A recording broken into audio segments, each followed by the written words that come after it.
Beware, this video contains discussions of rape, abortion, drug abuse, and the antics of Clay Jensen.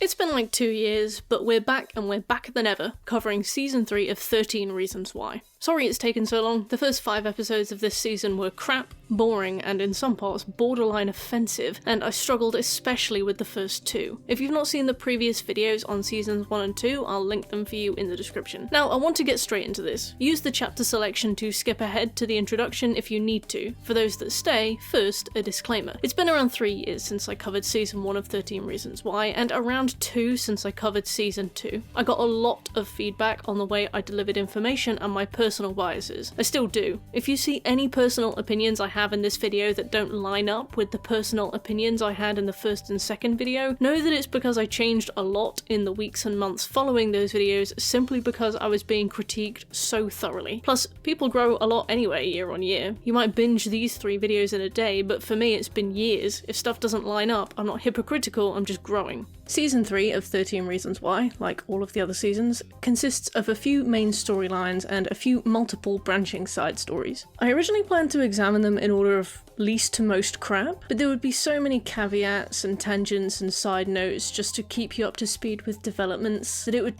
take the piss to try and write, and even worse to try and follow. Instead, we'll do it in order of relevance. You don't need to understand this season beat by beat, but I will take a minute to give you a timeline. Season 3 of 13 Reasons Why occurs in the wake of the Homecoming game, a football game between Liberty, Clay and the cast school, and Hillcrest, the school Bryce was enrolled in after getting booted for all the rape he was doing. We don't see what occurs during the Homecoming game until some flashback sequences during the final few episodes, but long story short, Bryce dies in the hours following the game, and no one knows who killed him or exactly why. His body is discovered by Tyler at the end of episode 1, and his death is properly confirmed a few episodes later. It's not until episode 13 that we get all the answers. Season 3 is kind of a whodunit, every episode weekly correlating to a piece of evidence found relating to Bryce's murder, 13 episodes correlating to 13 reasons why the people of Liberty High might want Bryce Walker dead. Our narrator is a new character named Arnie. As the series rolls on, we realise her narration is her police testimony overlaid into each episode, but we see it in its full glory in the final episode. Yes, it is extremely janky, weirdly over-philosophized, and weird to cater for the fact that it's wedged across 13 hours of episodes. Violence begets violence. It just doesn't always look the same. Each episode focuses on a different character or a different group of characters, jumping back and forth between the present day, with the murder investigation ongoing, and the past, delineated through a series of flashbacks intended to demonstrate the nuance of the situation. These episodes also focus on individual sensitive themes like abortion, deportation, broken families, and drug abuse. We'll cover all of those in due time in a video I'm starting to realise is going to be very long indeed. So before we begin, here's a quick word from today's sponsor. Brilliant. That's right, we're back with Brilliant. I absolutely love learning apps. I have a 2-year Brazilian Portuguese streak on Duolingo, if you must know, so once again I am here to spread the word about Brilliant. Brilliant is a fantastic learning app available on any device, which you can use to develop your skills in maths, data science, and programming. With whole hosts of new hands-on interactive lessons added monthly, Brilliant gives you everything you need to expand your abilities and grow, be that entirely new skills or develop existing ones. And you won't just be sitting there and watching videos. Take this circuits course where you'll be absorbing information like never before with daily lessons, playing with concepts, literally doing the learning by solving problems. Learn about the physics of electricity and get an entirely new perspective on the way your literal household functions. Not by memorizing words on screen, trying to retain information that slips out of your mind like a sieve, but with constant feedback. Every day brings another delivery of problem-solving endorphins. Try everything Brilliant has to offer for free for a full 30 days by visiting brilliant.org/MertKayKay. You'll also get 20% off an annual premium subscription. Thanks to Brilliant for sponsoring today's video. 13 Reasons Why throws a lot at the wall. A lot. And the problem with that is that the story is so already crammed full of pre-existing baggage, allegiances, and actually resolved storylines that it probably felt impossible to untangle all the wires just to dredge up more shit. Naturally, the writers attempted to forge new paths in this beaten horse in 2 ways. One, by exploring our least explored characters, and incidentally our most 2D villains of the series, and 2, by introducing an entirely new character, Amarawat Anicia Achola, or Annie for short.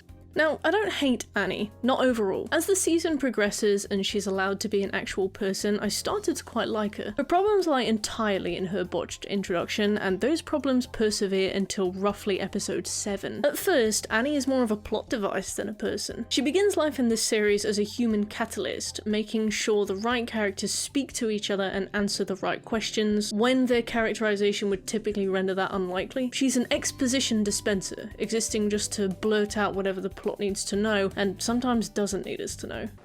So tell me about Clay. He internalizes, doesn't he? You literally just met me. How would you know that?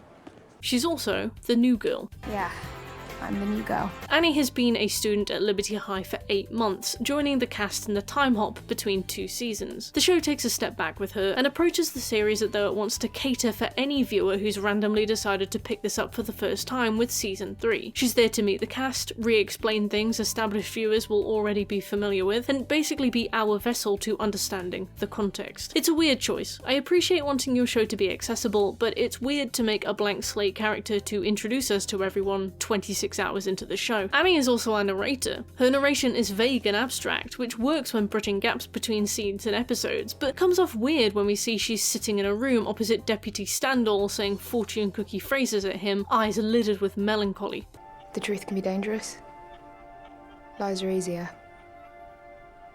Until they aren't anymore. Like, what does that mean, Annie? This man has come in outside of his hours to take your statement. Can you just tell him what you know and let him go back home to his family? Annie's immediate central role to the story conflicts with her role as a blank slate, learning about the world of the series as we do. See, Annie's not even from the USA. She was born in Kenya and raised in the UK. Only recently having moved over to Evergreen County, Annie steps onto the scene with 0 prior relationships and biases. This is extremely important to her story because the writers were well aware that if they wanted to even attempt to redeem Bryce in the eyes of an audience who had watched him rape multiple women, they needed a character who had no idea who he was.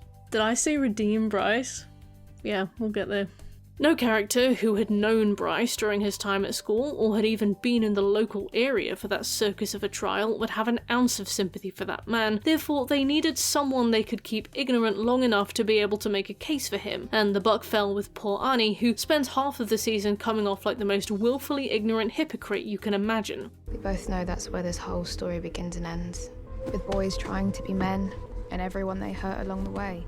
Since Bryce's body is found by Tyler at the start of episode 1, and the police are just investigating the murder, as police are occasionally known to do, there's not much for the characters to do here than sit and wait and just see how things go. But that doesn't make a drama show especially dramatic, so Annie's purpose for the first few episodes at least is to start going around and, quote, getting to the bottom of things. And by that, I mean walking up to characters we've never seen her interact with before and demanding answers to questions that aren't really any of her business. Does she need to? No. Is she making things arguably worse by running around and accusing people she doesn't know of killing a man? Yes, but the plot's gotta plot somehow. Unfortunately, her role as a plot device completely overrides any instinct to write her personably. Since all characters with motivation to push for change and progress are either dead, assigned to other subplots, or had their plotlines resolved in previous seasons, Annie has a lot of disparate entities to yank back together, shoving and prodding and poking until interesting things start to happen. And this means that the writers forgot to write her with an ounce of human decency and respect. She is immensely unlikable. Arguably the worst example is when she tracks Chloe down. A complete stranger to her, mind you, they've never met. Annie also admits she knew nothing about the trial, which might have made for useful homework considering she won't bother to learn what Bryce did for another 7 episodes. Catching wind from Jessica that Chloe was pregnant by Bryce, a man who raped her multiple times across the course of their relationship, Annie and Clay go to visit Chloe in her new school. The new school she joined to escape the stigma of her past, move on from the trial and her abusive relationship, and have a fresh start somewhere else. Annie, again a woman who has never ever spoken to Chloe, walks up to her in front of all of her new schoolmates and tries to question her about Bryce. Chloe, understandably, doesn't want to have this discussion and tries to walk away. Annie then shouts across the courtyard in full uncaring view of Chloe's classmates, "Did you ever tell Bryce that you were pregnant?" And I tell you, I hated Annie in that moment. And this is episode 2. The entitlement this character feels towards learning about the personal life of strangers, to the point where she will track them down in their place of business or learning and scream their secrets at them across crowded rooms, does nothing but alienate the audience from her. I don't know what I would have done if I was Chloe. I'd probably burst into tears and run away, like, let's be real. But genuinely, I cannot fathom how we were supposed to root for a protagonist like this. Annie is never challenged on this either. She always gets the answers she wants, demonstrating her tactics as, at worst, a justifiable means to an end. There has to be a better way to contrive Chloe's return to the cast of Liberty High to share her story than having a brand new protagonist shitting all over the privacy of a traumatized rape victim. The audience's alienation from Annie is compounded easily by her initial characterization. All the dorky, funny things about her, all the details that might actually endear a viewer to her, are relegated to late season inclusions. Instead, she is introduced as a smarmy woman on a mission, a maverick who gets her job done, a job no one asked her to do, by any means necessary, even if it means hurting others. In episode 1, Annie gets a text during class to say that Clay is at the police station. She responds, "I'll handle it," and puts her hand up to ask to be excused, claiming that she left a battery overcharging in robotics. Her teacher is like, "That's fine, you're basically too clever to be in my class anyway," and Annie smiles knowingly and just swans out of the class. Now, I wouldn't call Annie a Mary Sue. We learn that she is extremely brainy because her Kenyan mother puts immense pressure on her to succeed academically, wanting Annie to have all the opportunities that come with a proper education. Your only job is to focus on your schoolwork, rack up all the scholarships you can, and get into a top college, period. I just want to help You out. don't. You're nosy.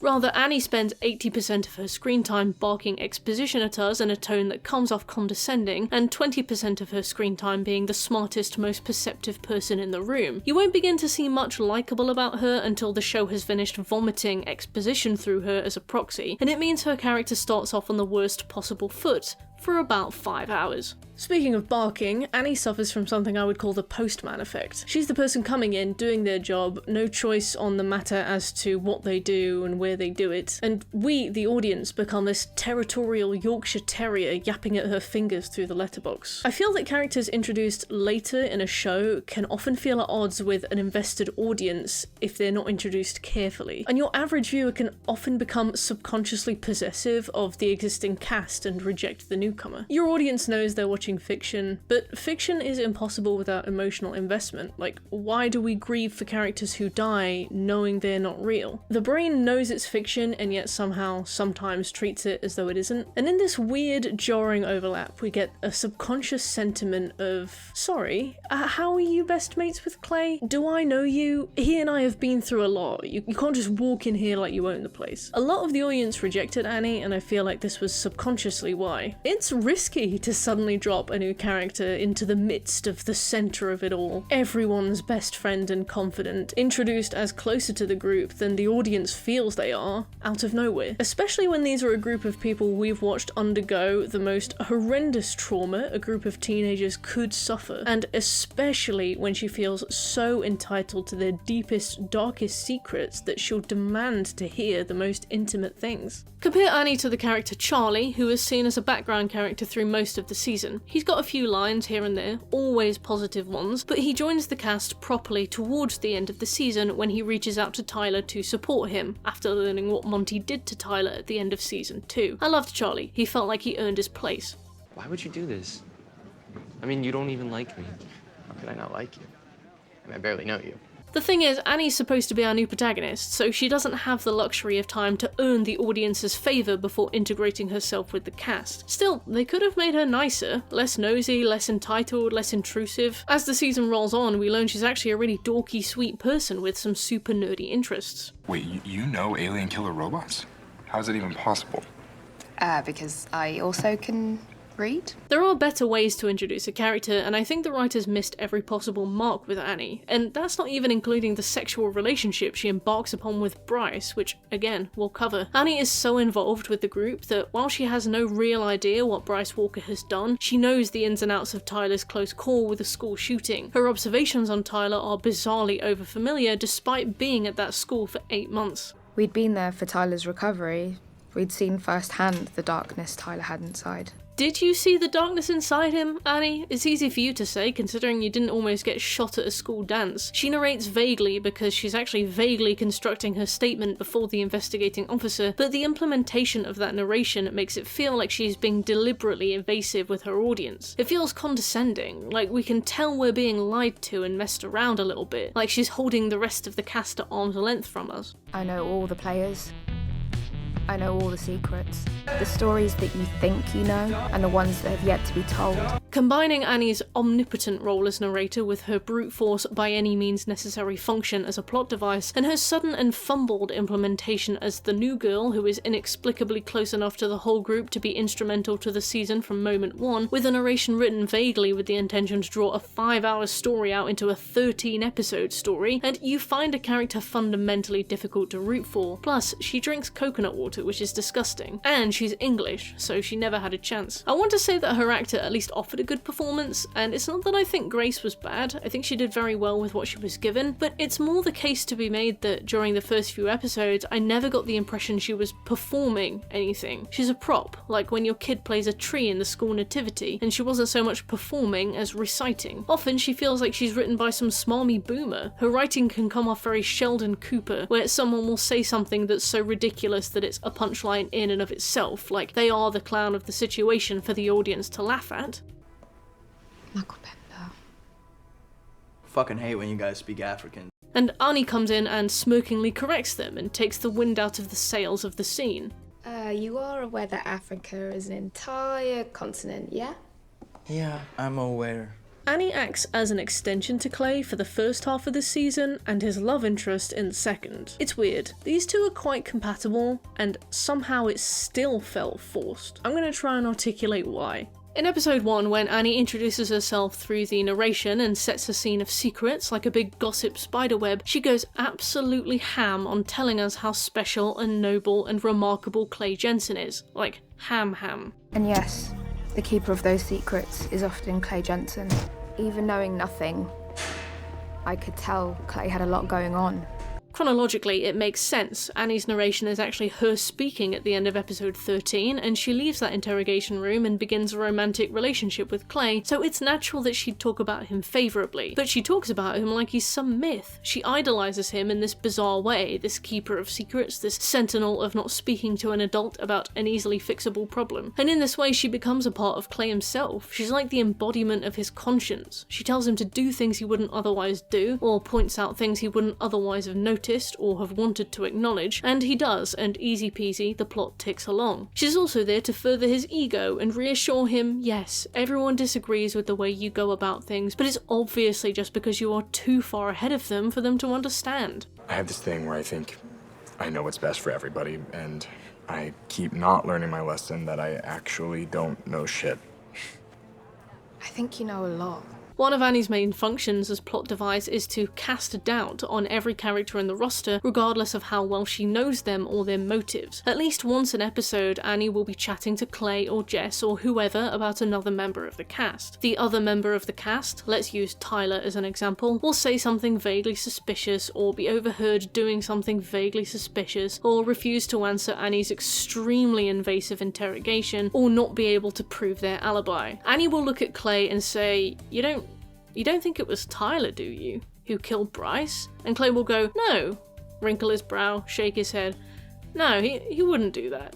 And Annie will go, are you sure? Cut to a close-up zoom in on Tyler reading a book or something. After however much deliberation is required to pad a 60+ minute episode, Annie and Clay will go and harass that person until they hand over whichever deeply shameful, buried and personal truth they were actually dealing with to satisfy the two-headed sphinx of intrigue these two have become. Annie will apologise for falsely accusing them, and they will move on with this new information in tow. This doesn't happen once, teaching Annie and Clay a lesson about sniffing around in other people's business, dredging up their personal secrets and helping themselves to the personal space of their friends and classmates. This happens every single episode. Sometimes it's just Clay, sometimes it's just Annie, but functionally they're often one single person, even when they're apart. She's just another arm for him. She becomes this sycophant for Clay. We've been with him for 2 seasons, we know him really well. We like him for some reasons, and we dislike him for other reasons. We don't need a new character to come in and spend episodes fawning over what a fantastic, honourable man he is, doing his bidding, being his conscience.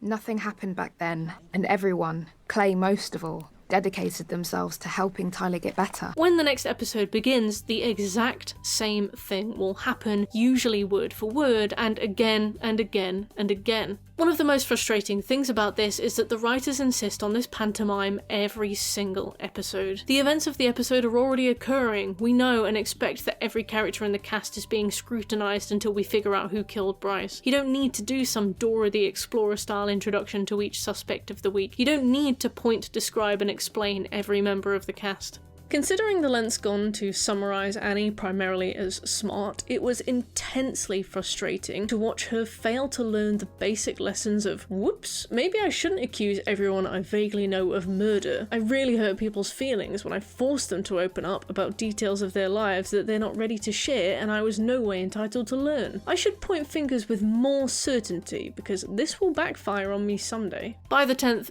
do you think it could be him? I don't know, no, he couldn't do it. Are you sure? I was like, every one of you kids is stupider than the last, especially when she's pointing fingers at people we know she doesn't know. Could Alex do something like that? I don't know, she says soberly. Girl, you don't share a single scene with them. Stop accusing strangers of murder. It's really rude. Annie's characterization gets worse before it gets better, and it reaches its worst around the middle of the season when she sleeps with Bryce. Annie is introduced initially as a tool for Clay to get moving, but once Clay has gotten moving, she's repurposed as a tool to catalyze Bryce's redemption. She's bathing my grandfather. She's a fucking saint, you know that? She cares about people. She's gentle with them. Oh, don't get me wrong, I'm scared shitless of her. Yeah, me too. This is foreshadowed in episode 5, where Annie narrates the episode with fragments of a speech she makes to Deputy Standall about how hard it is to be a man. 13 Reasons Why is a show that typically centers violence against women as the core of its storyline. It attempts to explore issues that affect men, yes, but the show was predicated on the premise of a woman's abuse and suicide, and the second season's main plot revolved around the patriarchal structures in place that ensured her rapist got off with nothing but a slap on the wrist and a few months of probation. The story explored the many day-to-day factors that normalize violence against women and the supposed justice mechanisms that turn a blind eye to that violence no matter how bold-faced it is. I'm not saying it would be a bad thing to explore male issues in 13 Reasons Why, but their messages ring very hollow when Annie spends an episode's narration talking about how tough it secretly has been for men the whole time, and how their behaviour isn't really their fault at all, it's the fault of some other unspecified man who failed to teach them how to be men in the first place. I did the best I knew how. No one taught me better. I know. So may you suffer! That's why I think it must be hard to be a boy, because they still have no idea what a man is. Men and their rage, and their insecurities, their fears, and all the things they do to keep those hidden away.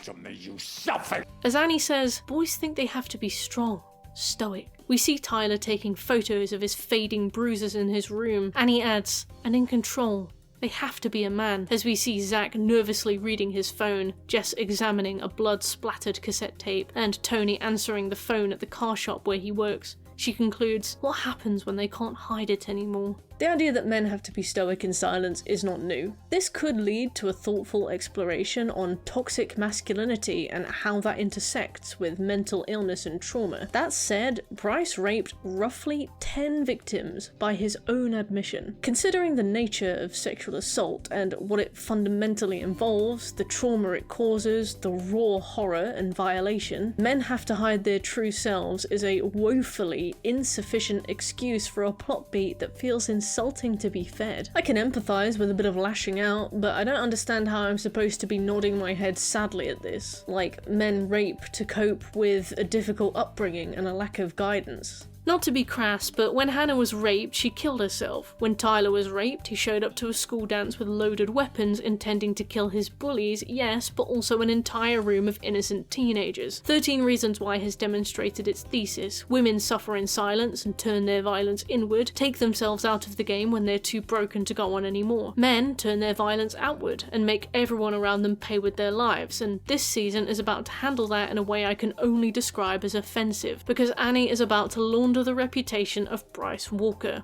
and that involves having sex with him. And yes, we have to watch it. You and Clay Jensen are hanging out. I bet he has some things to say about me. He doesn't like you. Do you like me?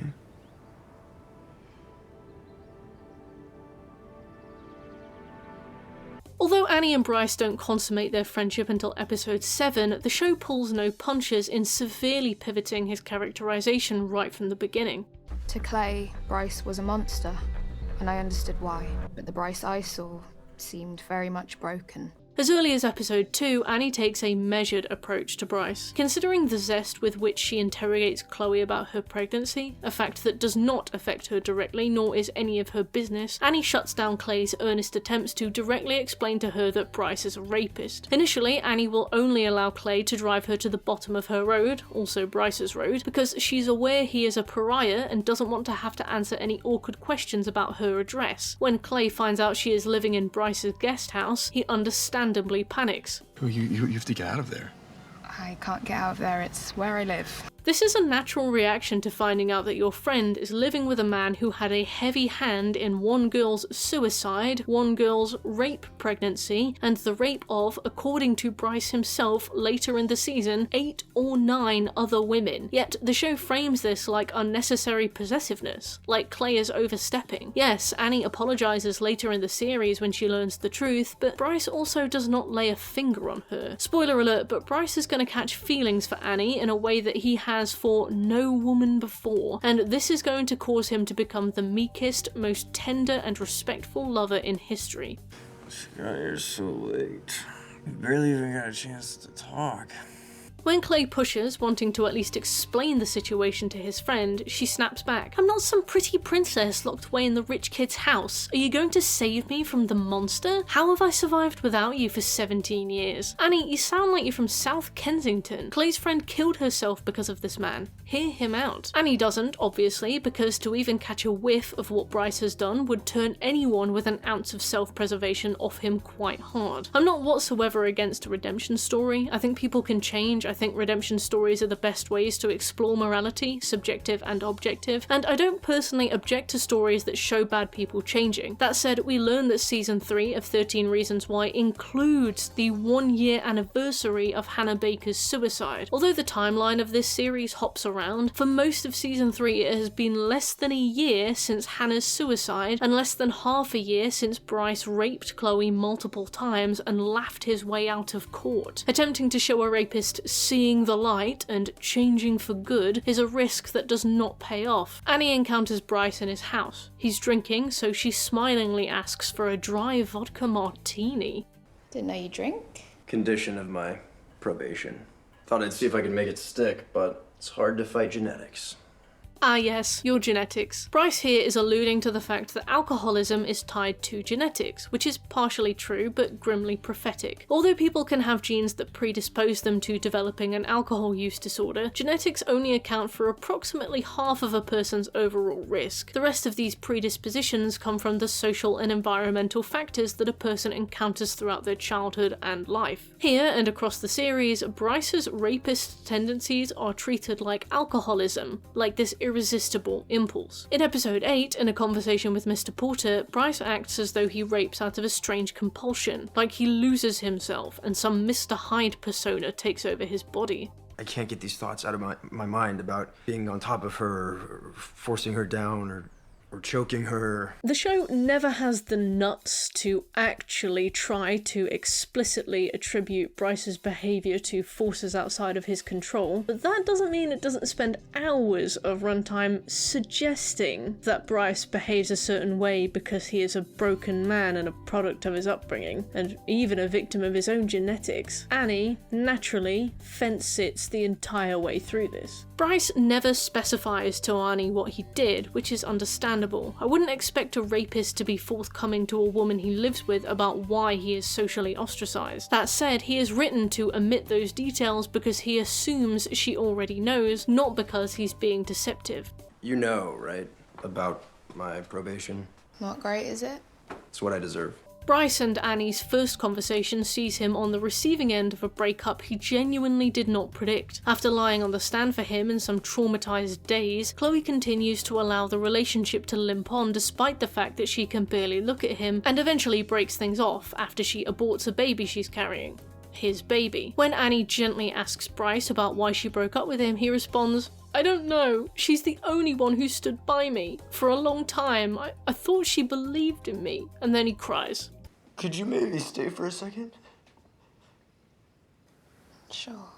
I don't have much to critique about Bryce's actual behaviour here. He's a man who's always put his own self first, so naturally he would be completely blown out of the water if his rape victim left him. Naturally, he would be confused and hurt as to why she didn't want to stick it out with him. That said, the show plays this doe-eyed reaction as an indicator of his personal growth and change, not a red flag of his entitlement. Annie is watching Bryce watch his life crash down around him, and in her specific pocket of plot contrivance, she is naturally sympathetic to him. It took a character so untainted that she had to fly in from a different country before they could write someone that would root for Bryce. How's life at Liberty, by the way?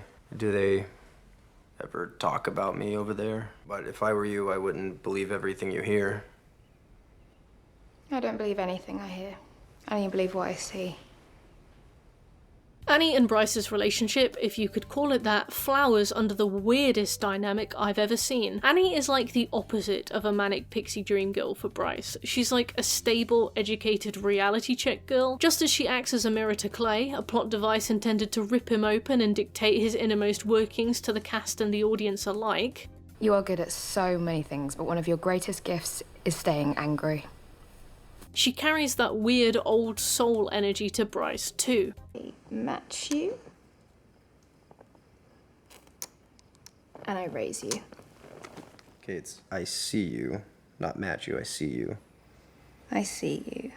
The power dynamic between Annie and Bryce, him being the son of her mother's employer, is acknowledged frequently but undermined. Maybe I thought we could be friends. But you know the world doesn't work that way.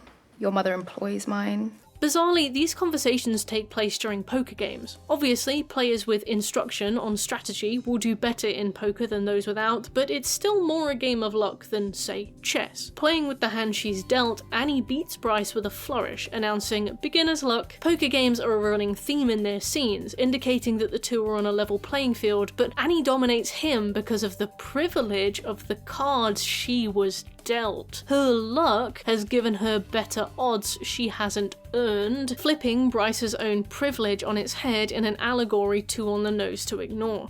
The power dynamics between them are constantly implied to be moot, their poker game serving as a demonstration that she outmatches him. It weighs very, really, she was exploiting me, an excuse often seen with predators who prey on people they have power over.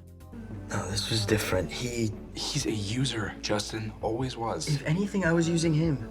And before you say it's just a poker game, don't worry, it happens between the characters too in other ways, and we'll come back to this. One of the reasons this video was delayed is that Season 3 of 13 Reasons Why is abundantly difficult to write about. Characters go on journeys that they completely abandon in certain scenes just to push other plot points along. Jess's whole arc this season is about taking back your body and your consent, owning your abuse and telling your story when you're ready, but one of her first acts as character is to blurt out to Clay and Annie that Chloe, a girl whose own only role in the story so far was to be a victim, was pregnant by, presumably, rape, or rather, was pregnant, a sentence that gives equally deeply personal connotations. As you know, Chloe refuses to speak to them initially. Blowing off Clay and Annie, two people who have shown up without even a warning text with "we broke up months ago," Chloe apologizes and tries to leave. When Annie yells her darkest, most intimate secret in the midst of all her schoolmates, Chloe somehow finds the patience in herself to be like,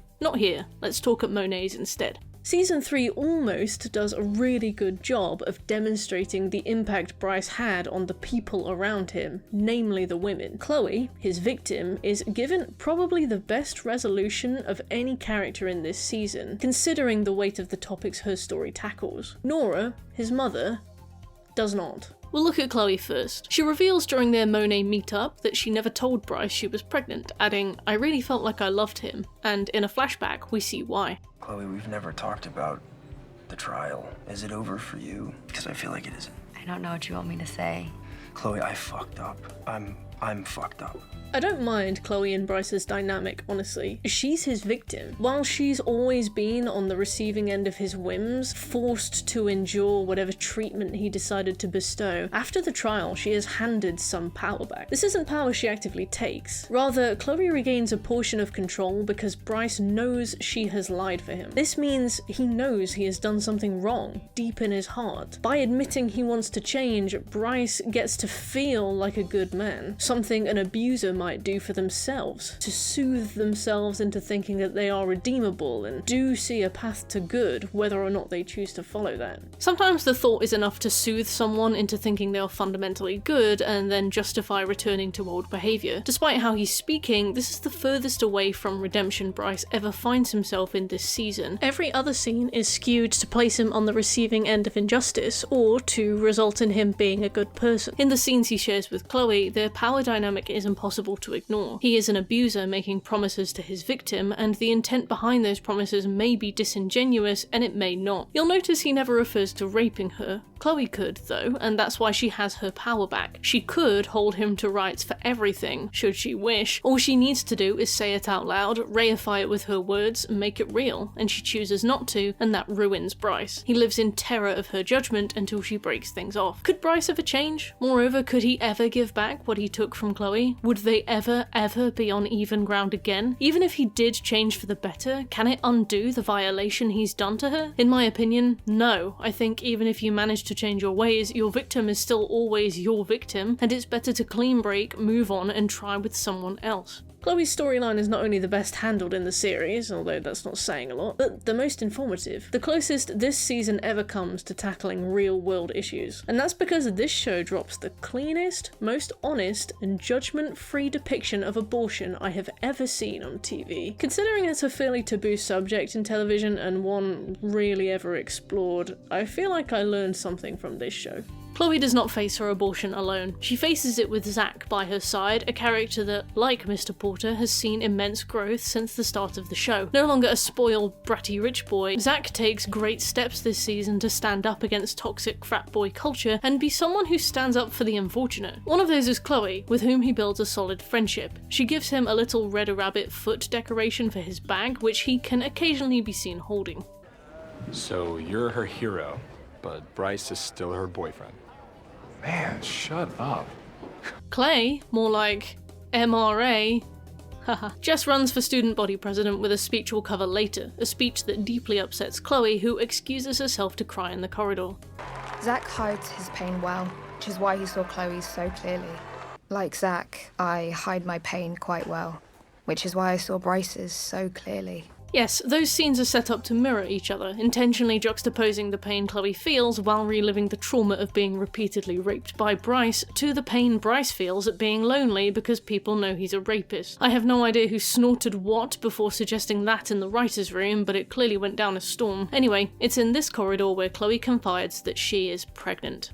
Chloe's victimhood is scrutinized and criticized by Jess as part of her basically Hitler arc. We'll get there. Jess falls out with her off screen because Chloe is not a warrior enough to scream her story from the rooftops, leaving Chloe alone. Even when Jess later realizes the error of her ways, realizing that forcing others to process guilt the same way as her, on the same timeline, is mean, we never see this reflected on Chloe. There's never a resolution here, or even an apology. Chloe's storyline is cut very short, which is a shame considering she is extremely relevant to the stories of Bryce and Jessica. While Jessica chose to use her pain for good, Chloe chose to put it behind her and start a new life. Both are equally valid, but Jessica resents Chloe massively for not joining her movement. It's not for her to decide how Chloe should deal with her pain. Zach reassures Chloe that she would be a great mother, if she chooses to be, and even offers to be a dad to the child. Chloe laughs, grateful, and he's a little ashamed at how far ahead of himself he got, but it's a sweet scene nonetheless. But you know, don't ever want to be a cheerleader again. And I don't want to be a mom. Not now. In the same way that Chloe associates the trauma of her abuse with being a cheerleader and rejects that hobby hard in a way I found especially tragic, she also associates her impending motherhood with that trauma too. This is not a decision she takes lightly whatsoever, but she isn't ready to be a parent, especially not to an innocent party that ties her to her abuser. No one wants to spend more time than they need in an abortion clinic, and 13 Reasons Why does its best to demonstrate why the abortion is used by lazy individuals as a cruel method of contraception myth is as foul as it is prejudiced. Chloe's storyline follows her journey, initially going to a facility called Resources for Choice, which turns out to be a religious anti-choice counselling service whose intention lies in guilting Chloe into keeping the baby, despite her age, her still being in school, and her trauma from being raped. With Zach's help, Chloe sees an actual doctor and books in at an actual clinic. Things still don't run smoothly, exactly. This is hard enough. Well, it should be hard. Killing is a sin. Take this. Despite seeming initially like they were going to go the shock value route, and I was bracing myself, I'll admit, 13 Reasons Why Season 3 delivers a stunningly refreshing take on choice. We see the procedure. Chloe still has the tiny little fetus in her hand given to her by the protester outside, which she clutches hard as the abortion is carried out. It represents her in a conflict, how she does wish to be a mother someday and feels immense guilt about what she's doing, but knows that this is for the best. The scene is unpleasant but honest. Afterwards we are shown a few scenes of her recovery, sitting in the waiting room with a little carton of juice while the sedative wears off, disassociating in class, lying awake that night in bed. It's a really tragic, heartfelt scene of a woman forced to face the consequences of someone else's abuse. While she will always have Zach's support, it's a trial she ultimately faces alone. And you didn't tell us earlier because... Shut the fuck up, Annie. I like Chloe's storyline because it's everything this show had promised me it was going to be. I feel like I saw the raw realities of a situation I dread to imagine myself in. If I ever found myself in that situation now, I might think back on what I learned from this show. This is exactly what shedding light on difficult topics is all about. Sometimes it's fine. Sometimes I feel ashamed. Shame is what other people put on you. Now, Nora Walker. Season 2 invited Nora, Bryce's mother, to look at what her son had become and consider how she might have had a hand in that, or whether it was something she even had the power to prevent in the first place. As a woman in her extremely sexist family structure, Nora had little to do but produce a son and shape him as best she could, and through her we begin to garner a fascinating insight into how a parent might come to terms with their child being truly evil, especially a trad wife archetype, a woman whose expectation is to serve, not lead. She is there to give birth, feed, and nurture. Bryce learned his lessons from his father. Then, Season 3 happened. Again, since many of the initial plotlines are resolved, and most characters have found meaningful resolutions, the writers of 13 Reasons Why had very few options available to them when resurrecting the story of this show. They could introduce some new characters, which they did, or they could add arcs to existing characters. And then what? Give the good guys a fall from grace, or tackle the bad guys, see what it might take to redeem them in the eyes of an audience. As we know, they went with the latter, and thus Nora's character, in a feat of sick irony, was chewed up and spat out in the name of the Bryce redemption arc. Bryce really didn't have any friends left these past months. All he had was me, really. Nora starts off this season very strong. I loved her story at the beginning. A woman whose family name has been tarnished by the actions of a son she needs to come to terms with bringing up. Is one a rapist by nature or nurture? And this only opens the door to more questions. My favourite scene with Nora is a scene she shares in a flashback with Chloe. Chloe has realised she is pregnant, although she hasn't shared this news with a single living person yet. Despite that, Nora somehow manages to understand what's going on, and she delivers one of the coldest monologues of the series. But I've lost the capacity to lie. Men are cruel to prove they're not weak. I was raised by a cruel man, and I escaped him by marrying another. And neither of them should have been fathers. My son is no different, Chloe. I think he may be worse. Episode 6, the episode of Bryce's funeral, is where Nora really begins to take a dip and she does not recover. During episode 6, we see a flashback where Bryce asks his mother whether his father wanted to destroy him. Bryce's father abandoned his family for a mistress that looked exactly like his wife, and probably his mother too, let's be real, kicking Bryce back out to live with Nora and implicitly forcing them to bond, to my irritation. Nora reassures him, no, he had no plan. He did have an illegitimate 12-year-old daughter he'd been trying to hide from them, living evidence that his affairs had been going on for a very long time. I think he just took what he wanted when he wanted it, and the rest of us are collateral damage. I have no need to destroy him. Maybe it's time to just stop letting his whims rule our lives.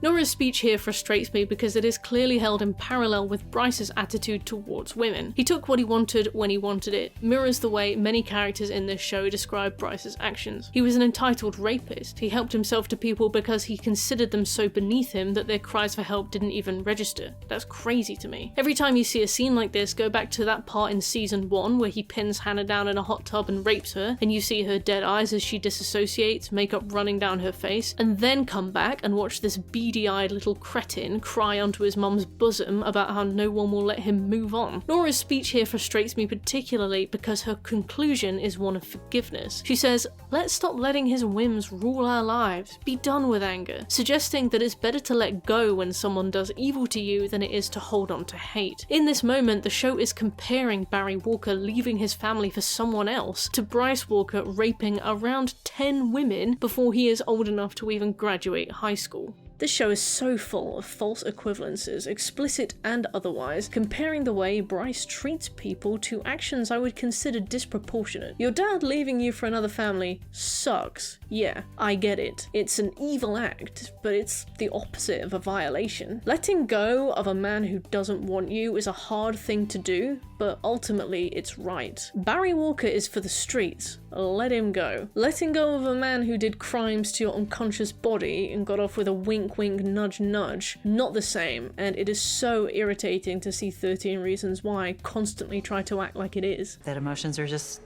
information for us to understand ourselves more deeply. Sounds like something I could have used when I was their age. I didn't know all this back then. While Nora initially seemed to be on an exciting and interesting journey, a show about a woman coming to terms with her creation is one I was quite interested to watch. Her character development is gutted and restuffed, ironically resulting in a strong, multi-dimensional female character who now exists purely to further her son's character development. Who knows, maybe I can bring my own kids here someday. Your own kids? I don't know. She even reaches out to Liberty High to ask if Bryce can return for the spring semester, less than a year after changing schools, because he's been such a good boy and he's focused on his schoolwork and gotten good grades. He made it onto Dean's list, and this Dean is apparently important enough for that to mean something. Crazy hope that maybe I could transfer back to Liberty for spring semester. I really want to play baseball with those guys one last time. The rest of Nora's time is spent wistfully reflecting on precious moments she shared with Bryce, highlighting how much of a big softie he really was, and how he had basically completely redeemed and reprogrammed himself in a single year. Some of them are saccharine to the point of just being eye-rolling. Let's look at a few together now, ranked from ugh to ugh. So the first one of the list crops up in episode 6, and it was fresh out of a Hallmark Christmas movie. Shortly after being left by Barry, Nora, now living with her terminally ill father Harrison, begins to redecorate. Bryce finds her here, painting the wall a nice green colour. Hey, maybe after this you could paint Grandpa's room magenta. And then we could do my prison cell in, like, Tangerine. Prison cell, Bryce? You got off scot-free. Nora, equally sidestepping that wild statement, reflects on how much she wanted a green bedroom as a child. Green was her favourite colour, except bitterly, stepmonster number 3 said green was gauche, and so the place was done white and cream. Bryce, touched by his mother's story of powerlessness in her own household, picks up a roller and starts painting. Donna got her walls. And now you get yours. Oh, shit. Only, oh whoopsie, Bryce spills green paint on the floor and he's so sorry to have ruined something so precious to his mummy. Oh no, how could he have been so careless? This is her room, her property, and he's ruined it with green paint. What do you... Well, we'll paint the floors too. No, the ceiling we paint sky blue. I don't have much to say here, just like I said. Go back and watch the Hannah scene, and then come back and watch these two giggling and splashing paint on each other and see if you crack a smile. The next scene took place in episode 8, an episode Mr. Porter makes his singular series appearance in after leaving the school in disgrace following his incredible testimony in season 2. So this scene fundamentally exists to give Clay a reason to suspect that Nora killed Bryce. He, visiting her to ask her to stop suspecting him of killing her son, which she does, as we'll go into, looks through her desk while she excuses herself and steals some of the evidence for the case they're building against him. It's all very Clay Jensen behaviour. Stealing it from the Walker household, Clay presents this letter to Annie as proof. Annie, as bloody per, refuses to even read it. It details Nora's regret that Bryce had ever been born, how much of a burden he was to her for all those years, how horrified she was that she had created a rapist and now had to watch the seed she had sown grow and bear horrible, miserable, traumatic fruit. Only, as Mr. Porter elucidates, this was all one big misunderstanding. Nora didn't write this. This was an exercise he entrusted Bryce to do, to write a letter from Nora's perspective about what he assumed her feelings were regarding her son. At this point, we witness a flashback between the pair. This scene's a bit long to play verbatim, so I'll read out the response Nora had after reading Bryce's letter. Tearfully, Nora explains to Bryce, "Growing up, I never pictured myself as a mother, in part because of my parents, the house I grew up in. It was a difficult pregnancy. I wasn't ready, I wanted the baby to be born and to get it done. After you were born, I fell into a depression. By the time I made my way out, it was like you didn't need me anymore, and somehow you rejected me. All my fears about being a terrible mother were confirmed. I know it's ridiculous. My little baby boy who I should have held and loved, and I just didn't know how." Bryce, how does that make you feel?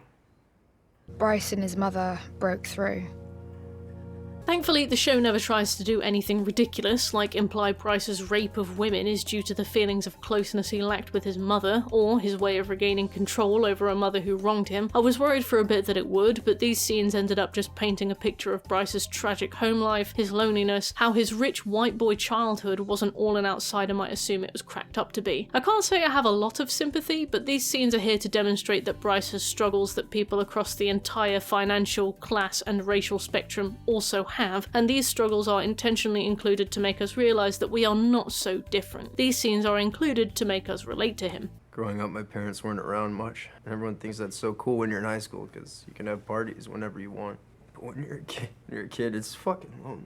The final scene they share is one in episode 12. Throughout the season, in the flashbacks, Nora has been setting up and running a yoga studio for kids and adults. Naturally, Bryce thinks it's funny and gay and for ladies at first, but as his friends start to dwindle and he becomes desperately lonely, he begins showing up to hang out with his mum while she's working, and eventually she convinces him to hop onto the mats for a quick pose sesh.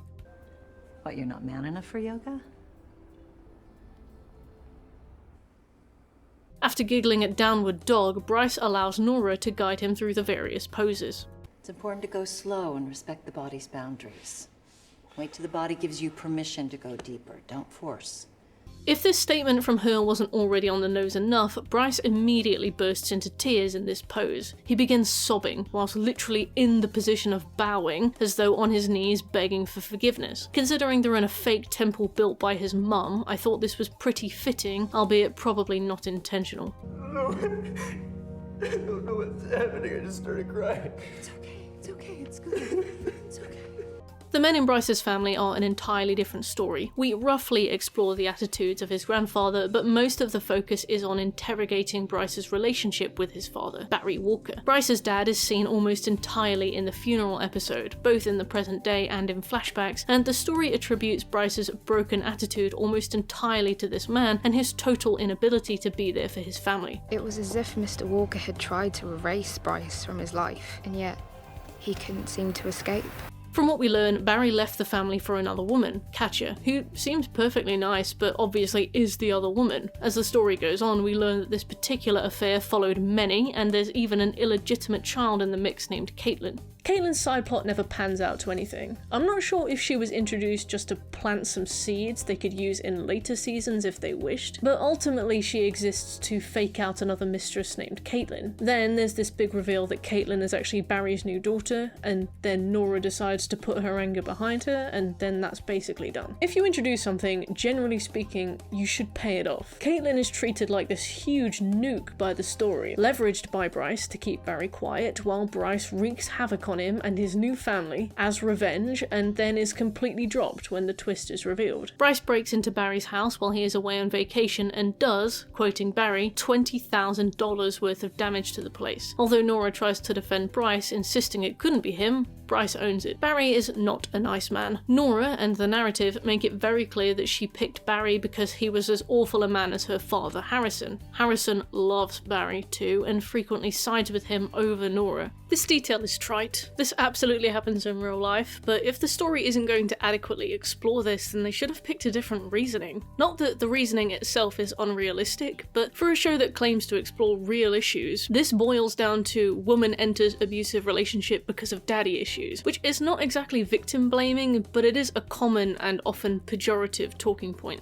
He was the best thing that ever happened to you. A fighter, that man, a climber, self-made. Self-made with my money. My money? You didn't work a goddamn day in your life. To me, you selfish bitch. It's enough! The inclusion of this scene with Bryce's grandfather is added here to basically discredit Nora's fiery speech about the cycle of male violence. While she had previously suggested that Bryce would be a worse man than his father and grandfather, her speech saving Chloe from suffering the same fate she did as a miserable and abused wife, new narrative twists seek to throw that all back in her face. Nora demonstrates how accustomed she is to making excuses for an abusive spouse, or more specifically abusive men, when Bryce crashes out of nowhere. Learning that his father never actually left the town, buying his new house with his new family in the same neighborhood as his old one, he gets angry at Annie's lack of emotional response when he pushes her for one, seemingly trying to get a rise out of her. Fucking good for you! Bryce! I'm so sorry, Mrs. Walker. You did nothing wrong. He was tired and upset about his father. Yes, there are all manner of excuses. Nora had a miserable childhood under a physically abusive father. When she escaped him, she married an emotionally neglectful, cheating husband who used her inheritance to get rich. She had Bryce, a boy who grew up to be a product of 2 generations at the very least of misery, a man who raped 10 girls and got off easy on those charges because he used his connections and his sway to get people to lie for him. She successfully warns Chloe, his victim, might I add, to steer clear of him. Only either the writers didn't prepare for his change in personality, or thought this would be a great way to prove wrong the prejudiced public perception about rapists. Neither is good. Bryce's personality changes bluntly between seasons 2 and 3. I can appreciate that people change, but change to this scale is achieved over time, and Bryce becomes a different person overnight who knows how to say all the right things and fight all the right battles. This writing is wank. Bryce fighting back against his grandfather demonstrates that Nora was wrong about him, that she judged him unfairly based on her lived experience under his grandfather, with his father, and raising him, seeing the person he became over the course of 18 years. Simultaneously, this places the blame for his behaviour on his father and grandfather, suggesting it's not even his fault, having been raised in that environment, and demonstrates his excellent strength of character when he rises above it. If he's a rapist, it's not his fault. If he doesn't rape people and even stands up for people, he's defied the odds and is now the hero of the story. The irony of Bryce's untouchability as a rich white man is that it spreads like a cancer beyond the boundaries of the very narrative he's a part of. It's never his fault in the story, and it's never his fault in the writing. I did the best I knew how. No one taught me better. I know. To me, you selfish! Ugh, I'm tired of talking about Bryce Walker. Let's talk about another character 13 Reasons Why can't quite commit to keeping as a protagonist anymore, but also isn't really sure what to do with now. Clay Jensen. Of all the characters in the show, Clay and Jessica Davis still possess the closest emotional link to the first season of the show and Hannah Baker, who killed herself at the end of season 1 after over a year of tremendous, intense bullying. Unlike season 2, which trotted Hannah's name out every 5 minutes and had her appear as some Jedi Force ghost whenever Clay needed someone else to give him an answer or spell something out without bothering to organically write that realization, season 3 is far more subtle with it, mainly because that responsibility now lies with Annie, but that's by the by. Hannah isn't mentioned until, to my notes, episode 5, and even then it's mostly in passing, the way one casually would mention a schoolmate who died a year ago. This is when Clay and Annie interrogate Alex Standall about the fact that he's using steroids. Annie's like, why would you do this to yourself? You're handsome, you're adorable. And Alex is like, you're the one girl in the county who thinks that way. Wouldn't you have done anything to have Hannah love you back? Basically, the use of steroids represents the desperation of the men of this school to be taken seriously. Steroids in real life are up to an individual's discretion, it's not really my business, but in 13 Reasons Why they are wildly misrepresented and used as a physical metaphor for toxic masculinity. They function as some underground drug used by the students of Liberty and Hillcrest, and their side effects are heavily exaggerated to... You know what, I'll save this. Basically, yes, Hannah is mentioned here and there at first, and her relevance only starts to creep in midway through the series. I thought her flippant mention at the hands of Alex would be the end of it for a while, but rather it opened the floodgates to Hannah discussion for the next few episodes. When Jess's rogue feminism club protest Bryce's funeral, their slogans include things like end rape culture, justice for Hannah, justice for Jessica, and hands off our bodies. The protest is debatable, but the use of Hannah in the slogans at least felt fairly subtle, non-exploitative, and a nice callback to a woman who still arguably never saw justice. Bryce Walker was a rapist! And then episode 7 happened, and that kinda just went out the window. Two things happened to Clay in episode 7. Bryce begins appearing to him the same way Hannah's ghosted. Or think about Hannah, or look at Ani. I'll be right there. Fuck you. And the suggestion is planted that Clay is a possessive stalker of women, that Hannah was his first victim and Annie will be his second. You loved Ani, just like you loved Hannah, and Bryce destroyed them both. Bryce's new place in the Force Ghost Council is a plotline that could have been interesting, as with Hannah's in season 2. It was never quite made clear whether Hannah was a ghost watching from afar, a physical representation of Clay's conscience that basically spelled things out on screen easier than doing some running commentary of Clay's thoughts, or an actual hallucination brought about by an unspecified mental illness Clay is suffering. You're dead. You're a bloated corpse with a hole in your head. I may be gone from this earth, but I will be reborn in the bodies of 1,000,000 men. The reason this is interesting, or could have been, is because season 3 is far more willing to entertain the conclusion that Clay is mentally ill over any of the others, but still not willing enough to do anything about it. See, Clay exhibits symptoms that are a little bit schizophrenia and a little bit stress-induced psychosis, or severe PTSD, but the show never takes either corner.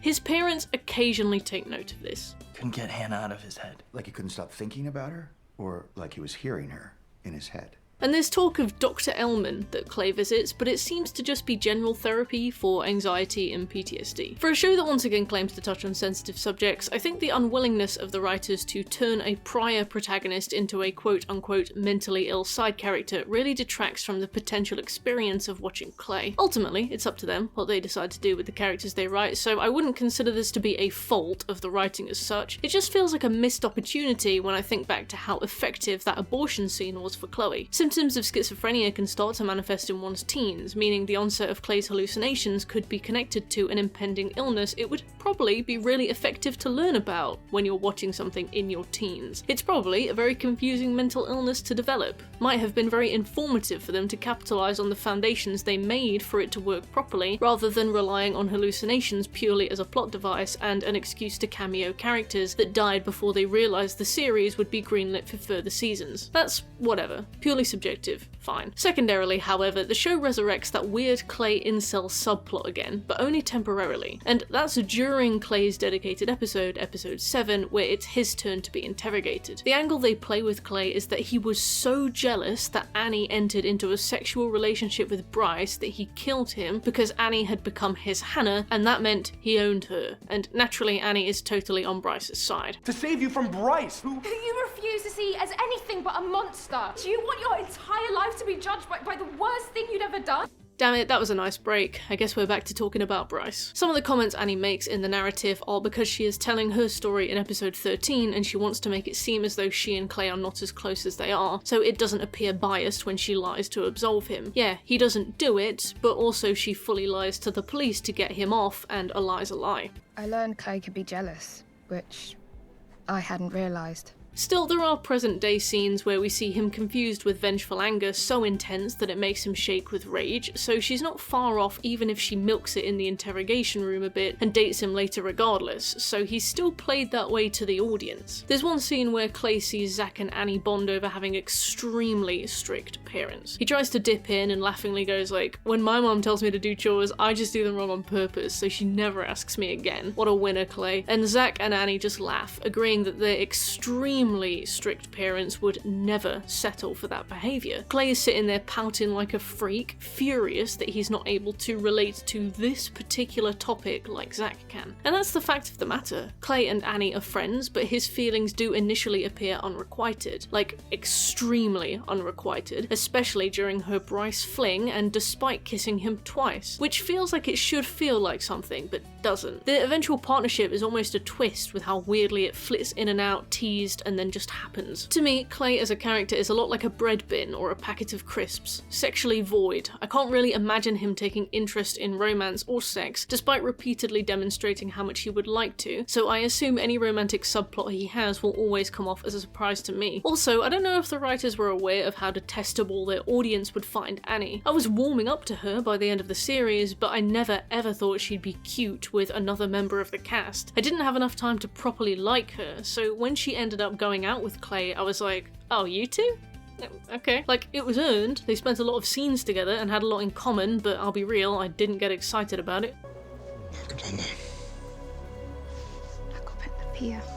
He's all yours, love. And I guess this means it's time for me to talk about all the sex she had with Bryce. Annie and Bryce's sexual relationship is first floated as a bit of speculation on part of the investigating officers, who mainly use it to get a rise out of Clay in hopes that he'll slip up and say something stupid. And I mean, that man can't help but say something stupid at every given opportunity, so it was a fair strategy I didn't have it in my heart to blame them for. Hook, line, and sinker. I think those underwear do belong to Ani, and that she and Bryce were intimate. Maybe it was consensual. Maybe it wasn't. I was going to talk about how horrifically the sheriff talks about the women in this case, but I mean, honestly, they write a negative, stereotypical police officer to behave like a negative, stereotypical police officer, so it comes off intentional, narratively speaking, and I'm not going to assume this is some writer bias against women shining through. Diaz just absolutely sucks balls. Annie is presented with a pair of her underwear, but her mother is present, so she denies that she owns them. They think Bryce and Ani had sex. Like, he raped her, or like... She told me they never did. The issue is that, while Annie is in Bryce redemption mode as this season's all-walking, all-talking, all-purposes plot device, I feel like the writers worried about it seeming as though she was leading Clay on whilst being sexually engaged with somebody else. Excusing a rapist is apparently fine when it's written in the most contrived possible way, but cheating is seemingly where these folks draw the line, so she makes sure to honourably break things off with Bryce before pursuing anything new with Clay. Until then, Clay absolutely had the air of a man who decided he's in love with every single female friend he has, even when it's clearly not reciprocated. At first, I thought it was just my imagination, but it becomes pretty apparent he's desperate to drop her, so I've got something to tell you. I like a girl, and I think you know her very well, on this poor woman. Clay and Annie's relationship is symbolized, metaphored, allegorized, I don't know, but they're both very invested in a series of comics called Alien Killer Robots, which they dorkishly abbreviate to AKR. The only three characters from the stories that are mentioned by name are Percy, Zymox, and Astrid. When we first hear about this, we join a conversation halfway through, just as Annie is telling Clay that his favourite character is crap. The Percy's only personality trait is to save everyone.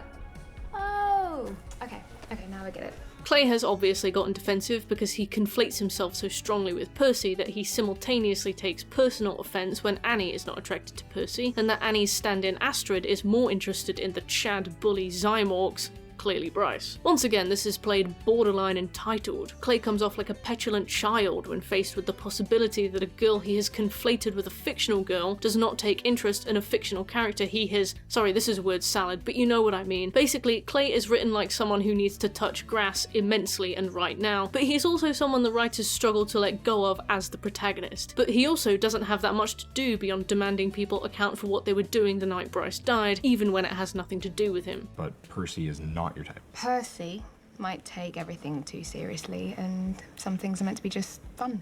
Clay and Annie enjoying the same hobbies also begins an extremely half-baked cosplay plot. Sorry to disappoint you, but we never see the cosplay, in this season at least. Annie suggests that she and Clay design and produce their own cosplays of their favourite characters to achieve two specific ends. Firstly, it gives Annie an excuse to take her clothes off for him. In a scene so far-fetched it feels straight out of a harem anime, Annie has Clay take off his clothes so that she can measure him for his costume. When it's her turn, she strips off to her underwear and stands in front of him with a proud flourish, and Clay gets all flustered. Secondly, it's so Annie can drop another one of her Clay exposition dump description bangers that's actually just a clumsily written and transparent way for the writers to monologue at us. Look, what you're wearing now is a costume. We're all in costumes all the time, trying to become the thing that we're wearing. I mean, haven't you ever fantasized about being Percy? About saving the world? It lets you escape into another world, away from all the things you have to do and be in this one. I can only assume the rest of the scenes regarding this hobby were cut, because this plotline is abandoned fairly quickly. Maybe it fleshes out more in season 4, but I'm not watching season 4 right now, I'm watching season 3, and I think this would have been a sweet way to see these characters hang out organically. That said, if Clay plans to drop any more clanger "I secretly fancy you" hints, maybe it's for the best that we didn't see this pan out. Anyway, by this point in the show, I was like, there's no way she's actually shagging Bryce. Like, this is gonna be another one of those big reveals where it turns out she had some wildly convoluted plans several months ago and it's about to bear fruit. But no, Annie's character had been specifically contrived to not see Bryce's faults, and the writers would be damned if that didn't pan out to its fullest possible endpoint. Annie and Bryce's sexual relationship is dropped as a significant reveal in episode 7. In a scene where the two of them dress up in silly costumes from the attic, which seems implemented entirely to demonstrate the different people they are when they are together, they have an interesting encounter. Why do I ever say yes to you? I know.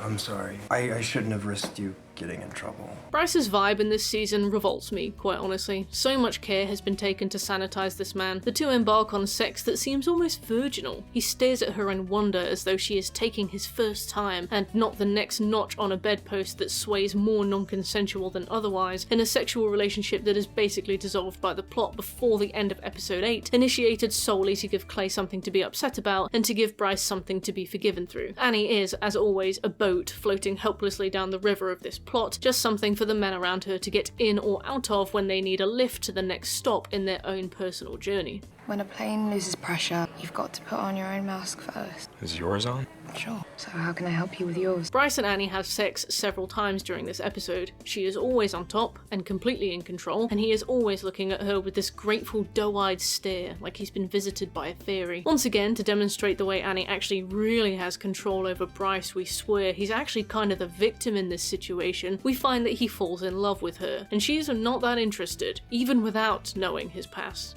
I've never felt like this with anyone. About anyone. Haha, nightmare. Annie leads the way and Bryce does everything she asks, never ever going against her word, never ever even seeming tempted to. He even apologised afterwards for any slip-ups in his technique. Once again, I'm not opposed to a redemption storyline, but it is way too soon for Bryce, and it comes off as a desperate, cynical way to keep this show going in a way that completely spits on Hannah Baker's memory and the messages of season 1. Once again, remember that scene. Remember Hannah's dead eyes. And remember that this flashback scene takes place less than a year after she took her own life following Bryce's treatment. People change. Maybe rapists cannot be rapists. I don't think that happens in a year. Although the show constantly emphasizes that Bryce is trying. He's not there yet, but he's trying. It goes to great lengths to show an angelic man whose attitudes have done a complete 180 across the course of just a few months, and it comes off disingenuous. There's no time to like him, no gap of a few years and then a slow reintroduction to him. Bryce's redemption arc is thrust upon the audience within hours of watching him behave like the Darth Vader of rapists to multiple victims. I'm fucked forever, right? I'm gonna be a rapist for the rest of my life. I'll never get better. I don't believe that's true.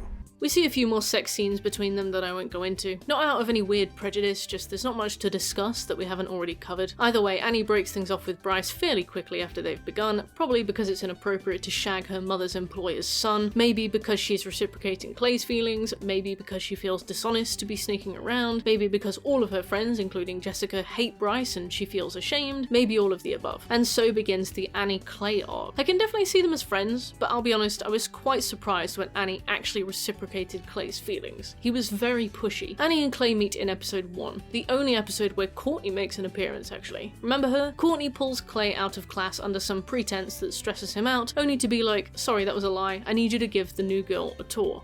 And so he does. Dylan Minnette, as always, plays the quintessential white teenage boy so well. This is plain in the way he speaks cynically and bitterly during his school tour. It's a pretty typical library, as high school libraries go, which means underfunded and thoroughly devoid of any book that could be remotely controversial. But it's also demonstrated through his character and how he responds when his character is tested in any situation, and how little his personhood is ever threatened no matter how clumsily he rushes through every situation he considers to have a right to run through. Tony, a man with undocumented Mexican parents, approaches any kind of police involvement with utmost care and caution. He knows his rights, he bluntly demands a lawyer even when he is told that will make him look guilty, and he doesn't speak a word unless made to. He's polite, assertive, and does nothing whatsoever that might jeopardize himself or the people he cares about. The sheriff commits a constitutional violation against him by trying to guilt him out of asking for a lawyer, and he still can't afford to make a fuss for fear of retaliation. I don't want to put you in the position where you appear to be uncooperative. I appreciate that. I'd also appreciate seeing a lawyer. And yet, Tony is punished endlessly. He is unfairly treated during locker checks, his belongings are thrown around, and when he whispers something in Spanish after being mistreated and belittled, he is arrested. ¿No crees que hablo español? Y algo más.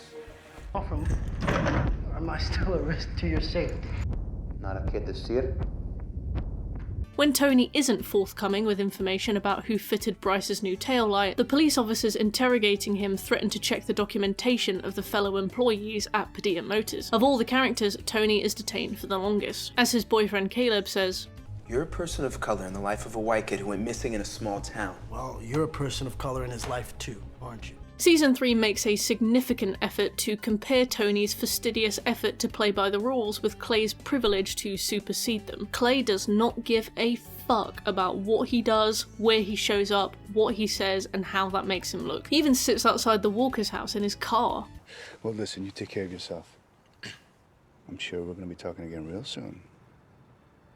He runs his mouth in the interrogation room while Sheriff Diaz is waiting for his lawyer to arrive, knowing that Sheriff Diaz doesn't have to stop him from talking, constantly incriminating himself and never learning a lesson from it. I didn't do anything. It's best we wait for your lawyer. You guys just decided it was me. We did? How do you figure?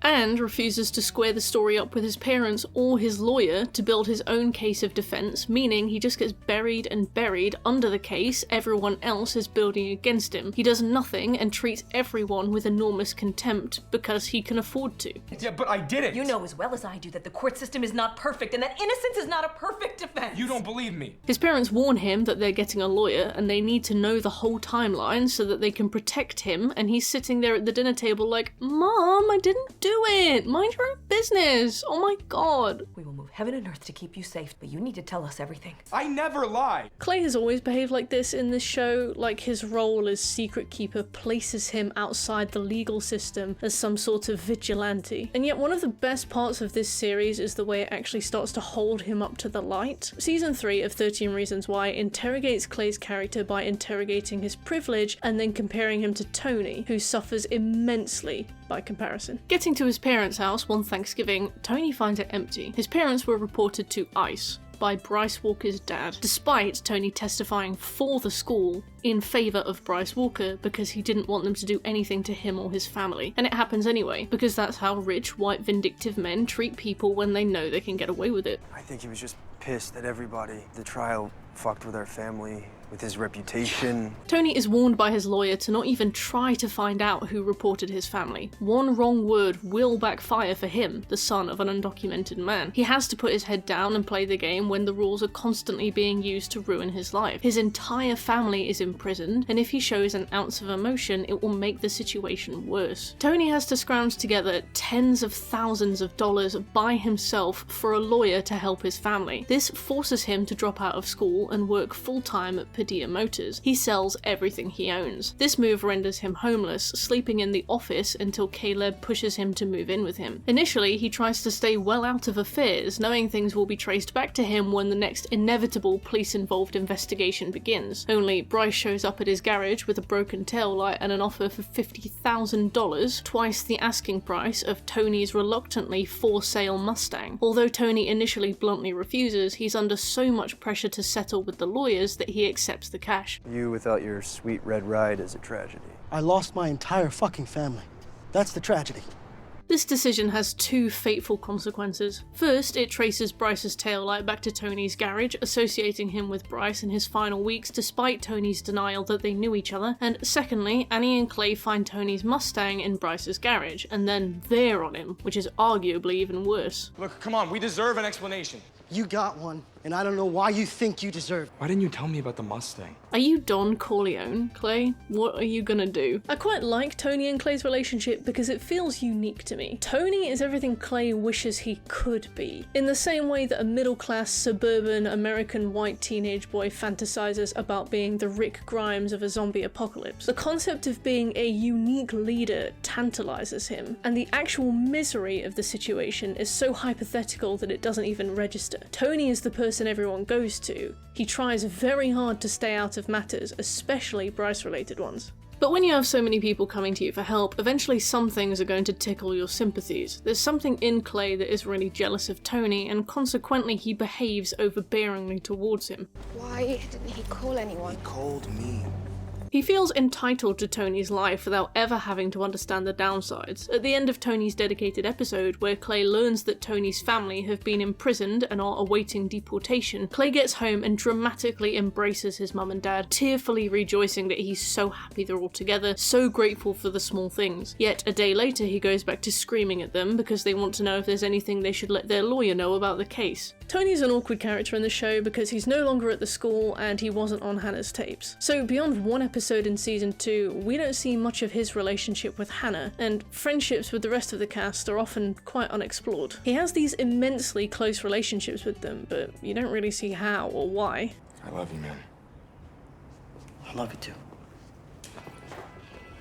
He's got his own life and job outside the cast, which makes it weird when they're forced to interact, and those interactions are often tenuous. I feel like he's often fairly neglected by the writing too. The deportation storyline wraps up far more simply than it initially seems. In the beginning, stuff seems rough. By the end of the season, everything is just resolved. He just has to Zoom call his loving parents instead. That's not an ideal result, obviously, but we're never told how he gets there. What happened with the lawyers? The money? Did you pay it all? Was there any left over? What proceedings did you have to go through? Will you ever get your house back? Tony's storyline sets up a world-shaking event for him, and then a few episodes later his parents are grinning at him on the other side of the crispest Wi-Fi connection I've ever seen. This isn't the only time the judicial system is directly critiqued in 13 Reasons Why, but it is the only time any critique of any kind of magnitude is suggested and not just thrown out when the writers needed to pad a scene. We also see critiques of the judicial system when Justin is pulled in to testify about Clay, who had been seen on the Walker's CCTV pointing a gun at Bryce on the night of the trial. It was the day we found out that Bryce was gonna get away with with everything. But he didn't get away with everything. Yeah, he did. Mrs. Baker joins the cast briefly for a single episode. She's mainly there for the cameo, to add a few disparate details to the season, to remind us all of why we're here in the first place, to make vague comments about police corruption, to be a new suspect the show casts a light on, and Annie does her typical what is she capable of speech about, and to reject Bryce coldly when he begs to speak to her. I wish you a lifetime of learning what sorry means. She's also responsible for my favourite moment in the season. You never asked me if I did it. You never asked me. When Mrs. Baker is pulled in to answer for where she was on the night of Bryce Walker's death, having been in town during the closing of her house sale and then sticking around an extra week to mop up unfinished business, she points a finger at the investigative officers for giving a suspicious amount of shit about Bryce in particular. I can't help but wonder if all this added muscle all of a sudden might have something to do with the family that rapist was born into. A boy is dead. And I imagine only his mother is mourning for him. Mrs. Baker's writing is so good. So much else is Netflix fodder pseudo-philosophical gibberish. The way season 3 of 13 Reasons Why approaches the topic of activism is through Jessica Davis, Bryce's most vengeful victim. Although Bryce makes casual reference to raping 8 or 9 girls, not including Chloe or Jess, we never see or hear from them. So Jess becomes our one main voice for female victims of rape. Jess returns from the trial wanting to see real change at her high school. Unfortunately, her current student body council is run by people who cannot agree on the semantics of hammer and gavel. Frustrated by Courtney's lack of a shit given about the actual real change, Courtney herself admitting that she's student body president just because it looks good on a college application, Jess gives a rousing speech on her soapbox. Naturally, it's a speech that's noticed by Annie, who wants to help. I think you should do it. I think you're primed to explode in good ways.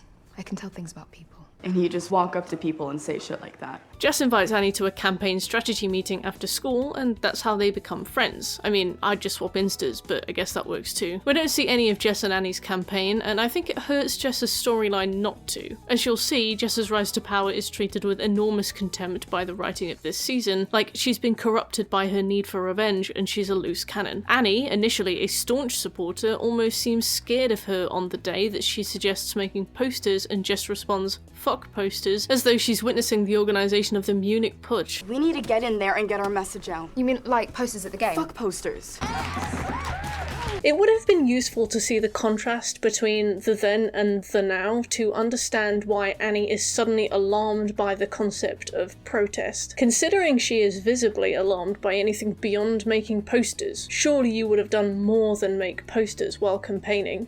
Anyway, Jess's storyline has multiple prongs. The first prong, she rekindles her relationship with Justin despite it being common knowledge that he allowed Bryce to rape her. This hurts her credibility in the eyes of her peers. The second prong, Jess falls into that weird nebulous centrist critique goalpost where she protests in the wrong ways and alienates people to her cause by not being violent and putting her reputation on the line to send a real message about sexual abuse at her school. And thirdly, Jess learns that the best way to protest is to do only very abstract speeches and sanctioned performance art, because if you talk to your oppressors and ask them very nicely to stop, history has demonstrated that they will immediately see your side and stop forever. It's really good to see you today. Oh no, no. And stop giving me that fucking puppy dog eye look. It does not work on me, and it never actually did. Justin and Jess's relationship rekindling is quite enjoyable to watch, namely because I found them very sweet and loved their on-screen chemistry, but also in how it's used as a vessel to explore how victims of sexual assault can still find their own agency and make their own choices following their abuse. 13 Reasons Why will attempt to redeem the reputation of 3 men across the course of this season, the most famous example being Bryce, an example we've mostly covered already, Tyler, who almost shot up the school, and Justin, the guy who, 2 seasons ago, let Bryce rape Jessica, his girlfriend at the time. Your opinion of Justin is entirely up to you, honestly, and if you feel any passionate way about him, don't let my opinion get in the way of that. I liked Justin, quite honestly. He committed a crime in season 1 and spent the entirety of season 2 making up for it, so by the time he joins the cast as one of the quote-unquote good guys in season 3, I think enough time had passed for his redemption to feel earned. Not to mention, he didn't rape anyone directly like Bryce did, and when he tried to stop Bryce from raping Jess, this, Bryce beat him up and tossed him out into the corridor, where he cried in the fetal position. Absolutely he could have done more, but Justin has always been depicted as far more morally grey than Bryce. Unfortunately, Jess is the person who suffered for it, not him. I let you do it, and I let you keep doing it. And you and I are just gonna have to keep living with that. After coming out with her story and passing her victimhood however she felt best, Jessica Davis ended up returning to Justin on her own terms. She just misses him, her feelings for him are still there, and that's totally up to her. It's complicated, but I was rooting for them, at least until they start kissing with tongs in the school corridor. That shit is gross. This decision had a few unwanted consequences. Firstly, it's used by basically Hitler feminist Casey to discredit Jess when she asks them to stop doing extreme political stuff like protesting with megaphones. Yeah, I'm massively oversimplifying, but we'll cover this very shortly. And secondly, it's used by Jess as an excuse to break up with Alex, a guy she simply lacks any kind of chemistry with, almost to the point where their scenes come off comedically. Hey, my parents are both working splits tonight, so house to ourselves. Oh, amazing. Oh, I actually have to study for Spanish tonight. What? And finally, it's used by Annie and Clay for more extremely insensitive, nosy behaviour. Not to derail too hard, but Jess and Alex's breakup scene made me laugh. They're shagging, he calls her beautiful, she tells him to shut up, and the second she comes, she dumps him and he tells her to leave. If this isn't the most teenage display of heartlessness I've ever seen, I don't know what is. And she has the audacity to be annoyed at him for this too, like she hasn't sucked the life out of this man and then rolled out straight into an Uber back home. So where do we begin with this? Jess doesn't begin the season with Justin, she begins it with Alex, and Jess is not happy at all. She confides in Annie that she and Alex have awful, awkward sex, and I like that problem. It's very normal for a 13 Reasons Why season. Sometimes a couple is just sexually incompatible. You can tell she's completely icked by him and she doesn't really understand why, and she feels guilty for it because he adores her, and she wants to persevere with him, but she can't even stand to hear him speak during sex. Nothing on him, nothing on her. Better to let him go and find someone who actually likes him. It's a very realistic relationship problem. There's also the sexual assault angle. Jess also confides in Annie that she doesn't feel like she owns her body anymore. Everything she does sexually reminds her of Bryce and her trauma. Being penetrated is very difficult for her. This is also extremely valid. Every time I look at my body, it's still like I'm seeing it through his eyes. Annie decides to take her shopping for sex toys, which they buy first and appraise later for some reason. They rush into Jess's room with big bags of toys and then begin looking for things that Jess might like. That's really scary. Well, you see, we're figuring out what you like already. Nothing gross or scary. Why did you buy it first? Those things can get really expensive. Anyway, Annie suggests Jess get her solo freak on to regain control of her body, explains how sex toys work, and then leaves her to it. At this point, we watch Jess look at her body sadly in the mirror before cutting to an under-the-cover scene of Jessica Davis having a quiet wank in her room. I first watched 13 Reasons Why season 1 a decade ago, and I've seen that season at least twice since, so I've been acquainted with this character for so long that it felt like I was watching a distant cousin wank. It did not feel right. Good for her though. Jess returns to her friend and yet again confides some deep intimacy. She admits she had a great wank, but she wasn't thinking of Alex. I started thinking of someone that I shouldn't have. Someone really bad for me. I mean, she's obviously talking about Justin here. I guess Annie doesn't know to think that, but even so, she is about to, once again, behave as the most insensitive person in the core cast. Can you guess how? Patting Jessica's back with one hand and texting with the other, figuratively of course, that would be quite a feat, Annie goes straight to Clay and tells him that Jessica basically just admitted to her that she was masturbating over the thought of being intimate with Bryce. She wanted to reclaim her power, rewrite her story. Jesus, Ani. I know. But why not tell us the truth? I don't know, Clay. Maybe because it's got nothing to do with you? Anyway, this miserably intrusive initiative is enacted with the sole purpose of giving Clay and Annie a reason to follow Jess around, snoop on her, and eventually find out that she and Justin are sneaking around, going to motels and such, keeping their relationship a secret. Once again, I have to say, surely there are better ways to write this. Surely if we want Clay and Annie to discover that Jess and Justin are having some secret affair, there's a better way to write it it than have our main characters assume she's desperately grasping to get raped again because Bryce awakens some long-buried kink within her. Not because these things aren't impossible, I don't know, you know, I'm sure it happens, but because this is only episode 3 and I am side-eyeing our new supposed protagonist so hard that it makes my teeth itch. I wonder if the showrunners were surprised to hear that she wasn't a smash hit. By and large, this is basically where this plotline ends. Jess reclaims her autonomy, Justin breaks up with her because he starts using again and feels guilty about it, but they get back together almost immediately and overall their bond is pretty unshaken. I ended up rooting for them. Okay. That's the easy part of Jessica's story done. Jess's overarching storyline is summarised pretty succinctly in a moment she shares with Tyler. I haven't really acknowledged this yet because we've not even scratched the surface of Tyler, but I'll clue you in real quick now. The cast of 13 Reasons Why, our main group, decided to keep Tyler's almost shooting a secret. Rather than notifying a trusted adult that Tyler spent months assembling an arsenal of automatic weapons, clearly a long-term plan and intention to do serious harm, they try to rehabilitate him themselves. One of the ways they do this is by making sure he has company 24/7. How long do we have to do this? Till he gets better. So, forever. People do get better.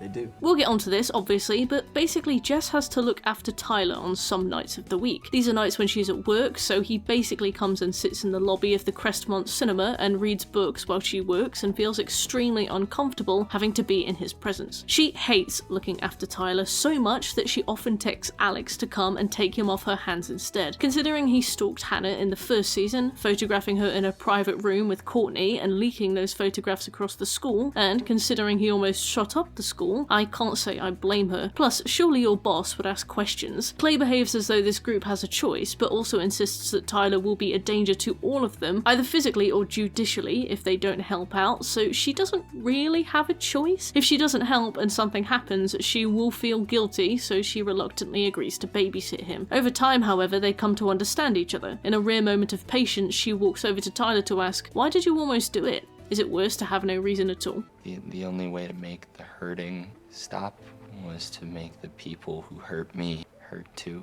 You have to find your own way. And this statement alone is the crux of Jessica's arc in this season, manifesting in rekindling things with Justin, confronting Bryce directly, and embarking on a journey of activism. She tries everything, and eventually makes peace with her trauma. It's probably easier to do that when your rapist's corpse washes up on the shore of the river, I'll give her that, but yeah, she makes a lot of progress this season. While Jess's confrontations with Bryce sound potentially empowering, I found them distinctly dissatisfying because they further the end goal of redeeming Bryce more than they do with providing Jess with any kind of resolution. In fact, the thing that left a bad taste in my mouth about Jess's arc is that it is a pantomime performed with the intention of diminishing the concept of protest and turning victims into oppressors themselves. As Annie says, Haijulikani kama ni mbaya ama mzuri.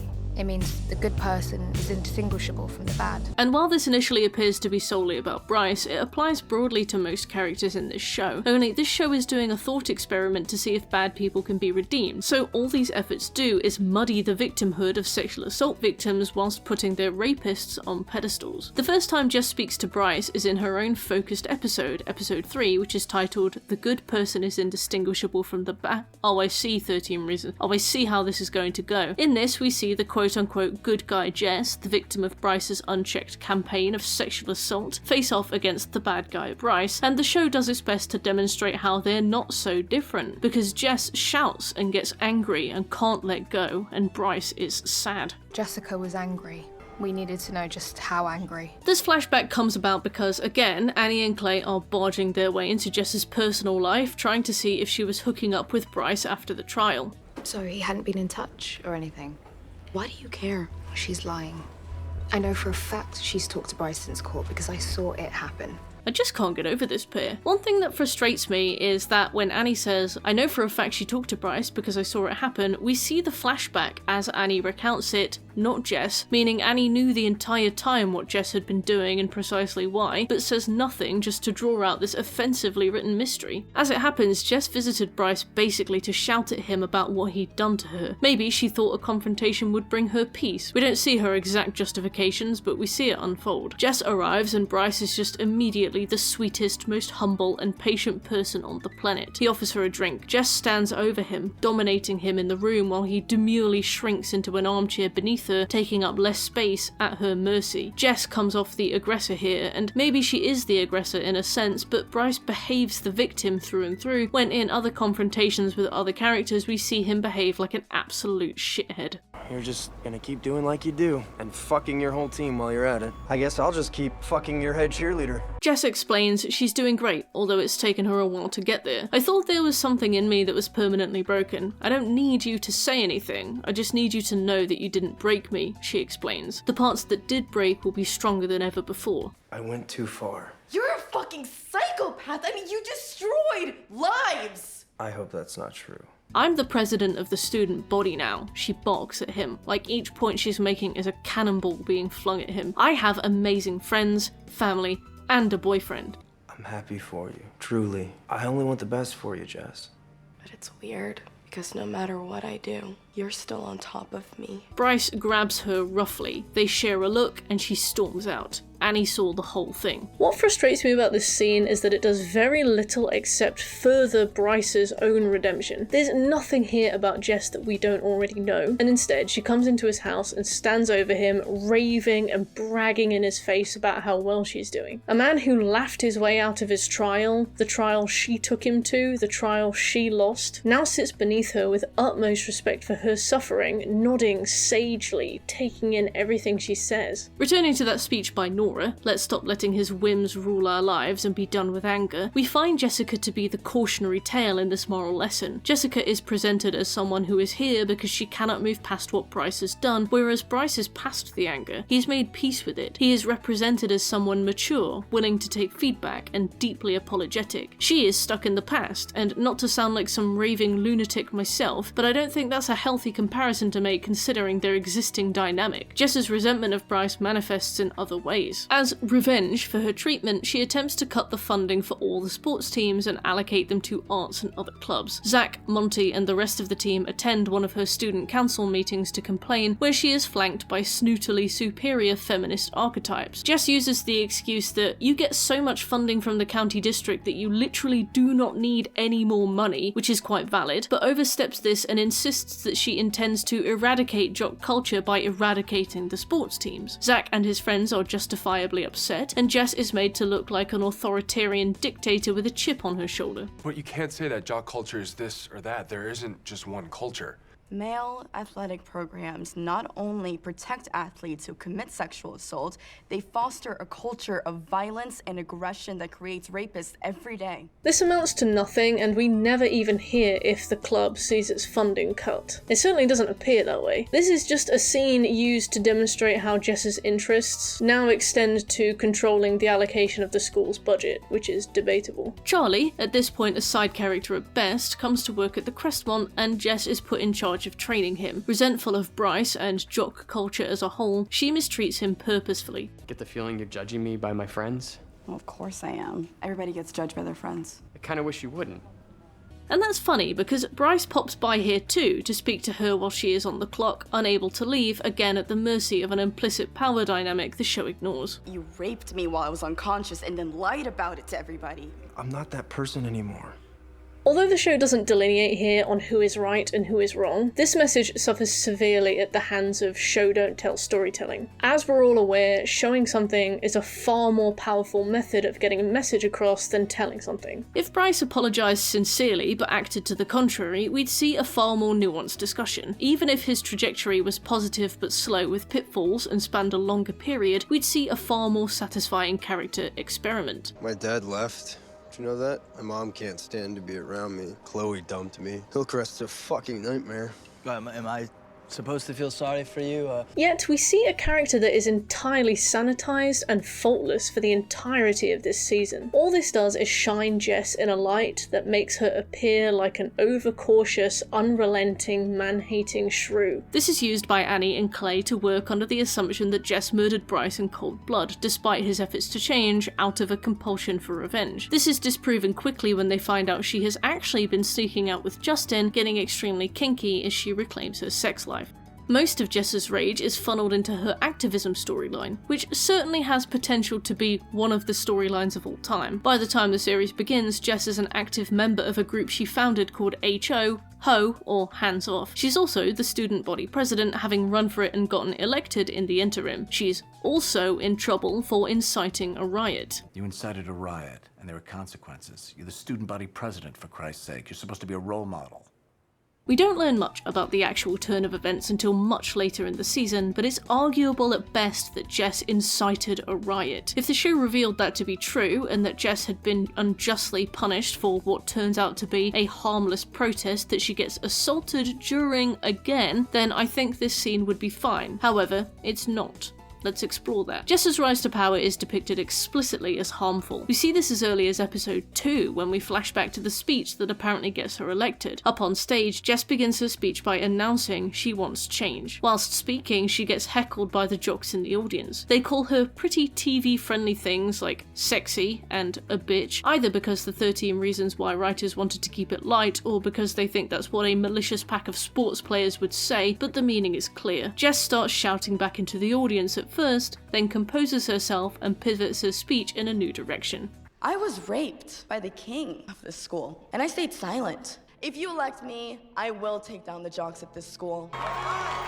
The only tangible consequence we see of this is that it alienates Chloe, who gets up and leaves, beginning her storyline. Jess's victimhood manifests as an entitlement to everyone else's victimhood. She feels she has a say in how others express their grief, and she feels entitled to their stories, making them public. We never see the student population she apparently inspires so much to elect her. We never see her campaign. We only see one speech, and the only takeaway from that speech is that she holds her fellow victims to the same scrutiny that she holds her rapist. These scenes serve no other purpose than to depict her as a heartless, self-centered victim who only respects grief that manifests in the exact same way as her own, even if it means she crushes Chloe underfoot in her race for power. Yes, victims are people too, and everyone has nuance, but with all of my criticisms, it's important this show is a work of fiction. The writers choose what to portray, what to present, and the manner in which it is shown. Is it theoretically possible for this to happen, even believable? Of course, but in analysing the show as a whole, we see a few patterns in how the writers choose to portray Jess and her victimhood in comparison to Bryce Walker, who becomes a martyr. If it was one or the other, this would be a different conversation, but it's not. Both storylines are written with drastically different goals in mind, and the direction Jessica's story is taken in that context is nothing short of offensive. Jess winning Student Body Council is probably the least believable part of the series. I feel like Jess would have come second to a well-liked, funny guy whose main campaign promise is, "I'll bring back pizza subs at lunch," and that would have been that. Even so, she does win, and I mean, look at this. I'm gonna be pissed off until things actually change. Until the predators and the rapists are gone for good. Fuck rapists! Fuck Bryce Walker! Sorry, why are Clay and Annie responding as though they're watching the rise of Hitler in action, some domino falling and beginning an unstoppable malicious chain reaction? Why have they bought out the one token man-hating feminist-coded character in a literal female icon shirt to start screaming "fuck Bryce Walker" at this pivotal moment? For a student council that seems, to us, simultaneously a pathetic facade of power intended merely to bestow titles that look good on college applications, and a microcosm allegory for the rise of fascism itself? I think you know the answer to that. Jess's reign at Student Body Council is simultaneously a danger to the school and a farce to be laughed at. It's made clear that the Student Council has no real power, such as when she campaigns to cancel the homecoming game with a huge amount of support from the student population. Homecoming is a tradition. You just ignored everything. Homecoming is a tradition. That petition was signed by over a third of the student body. And are all of them fully aware of your personal relationship with Bryce Walker? But simultaneously pitched as though she is a real unchecked threat who will punish the men of the school for the actions of Bryce Walker. Jessica had started with the best of intentions, but you know what they say about the road to hell. The time dedicated to making Jess look like a revenge-obsessed dictator compared to the time spent making Bryce look like a changed man unduly prosecuted for his crimes is so telling. The only times Jess is allowed to come off even slightly reasonable is when she's in scenes with characters who are 1,000 times more intense than her. One of these characters is Mrs. Baker, a woman still burning with hatred for Bryce and all the boys at the school that took her daughter away from her. I'm so fucking angry. In a scene featuring the only moment in the entire show when toppling the patriarchy is a topic approached with genuine respect and not the dog whistle of a man-hating feminist who wants to put all jocks in camps, Mrs. Baker applauds Jess generally for working against toxic masculinity. Nothing she does is specified or discussed, so under any scrutiny this feels a very token effort made by the show to appear as though they're taking both sides seriously. Well, it turns out this whole toppling the patriarchy thing is totally hard. You only have all of history ever working against you. Nothing has changed at all. Yeah, but you've changed, and you did it all right here. I love the idea that all Jess needs to do is take solace in the fact that she has changed for the better. Like, she wouldn't need to if she hadn't been raped while unconscious. You think 17-year-old girls enjoy running for student body president and campaigning against the normalization of rape and violence against women while being perpetually ridiculed and told they deserve it? The more you consider the message here that Jess has won because she has come out of the other side of this alive, the more bare minimum it feels, the more tragic it feels. The other character that seems to have been deemed contrasting enough that Jess is allowed to come off reasonable in her presence is Casey Ford. The girl in the feminist top, whose first line is "fuck Bryce," joins the cast this season specifically to represent the unchecked rage of victimhood and how entertaining that rage is bad for all involved because you upset people when you protest. Now, on some levels I like Casey as a character. She exhibits a lot of common flaws that activists have when they A. center their own victimhood above anyone else's. I am reminding them that their actions have consequences and they see the pain that I feel every minute. B. Forget to accommodate for the fact that anyone in their presence may have undergone any number of experiences and they shouldn't assume. I'm sorry, did you just tell the only actual sexual assault victims in the room how we should be running our club? And C. Assume their message will override any kind of public reaction, that people will understand even if they do things others would consider to be in poor taste. How about fuck rapists and dismantle the patriarchy? And it's not all that catchy though, is it? Stab all the jocks and watch them bleed. I think the issues with Casey's characterization come into play when we consider how willing the writers are to make her an extremist in comparison to how measured they play it with Bryce Walker. Beyond a few minor slip-ups, Bryce Walker's track record is perfect in season 3. He approaches every situation with grace, openness, and honesty. Casey is also held in comparison to Tyler, who she asserts can't be a victim because he's a man. That said, far less effort goes into humanizing Casey until after she has seen the error of her ways and realized that the only valid kind of protest is speeches and kindness. With Tyler, we are shown this assault. With Casey, we are not. To the show's credit, it might not have done that because of the backlash from showing Tyler's. Meta-wise, this is totally fair. It was extreme, bordering on exploitation, and making a decision to not show those scenes anymore in this show is a step in the right direction. In terms of the raw story, as we are presented, Casey's background falls under the weight of show not tell, where we are weakly told about her background, therefore leaving it up to basic scrutiny of whether it happened in the first place, but we are shown Tyler's background, making him far more sympathetic to the audience than she is. It's kinda damned if you do, damned if you don't at this point. Still, this season spends far more time showing underdog Bryce getting beaten and bullied than it does showing Casey's trauma, and that is still an intentional choice. Think about Hannah every day. Regret for hurting her. Besides a few missteps Bryce makes, a few desperate moments that boil down more to his urgent loneliness and ostracization. Bryce, you're drunk. I have to go. God damn it, Arnie, I need you. I need you so fucking bad. Bryce! No!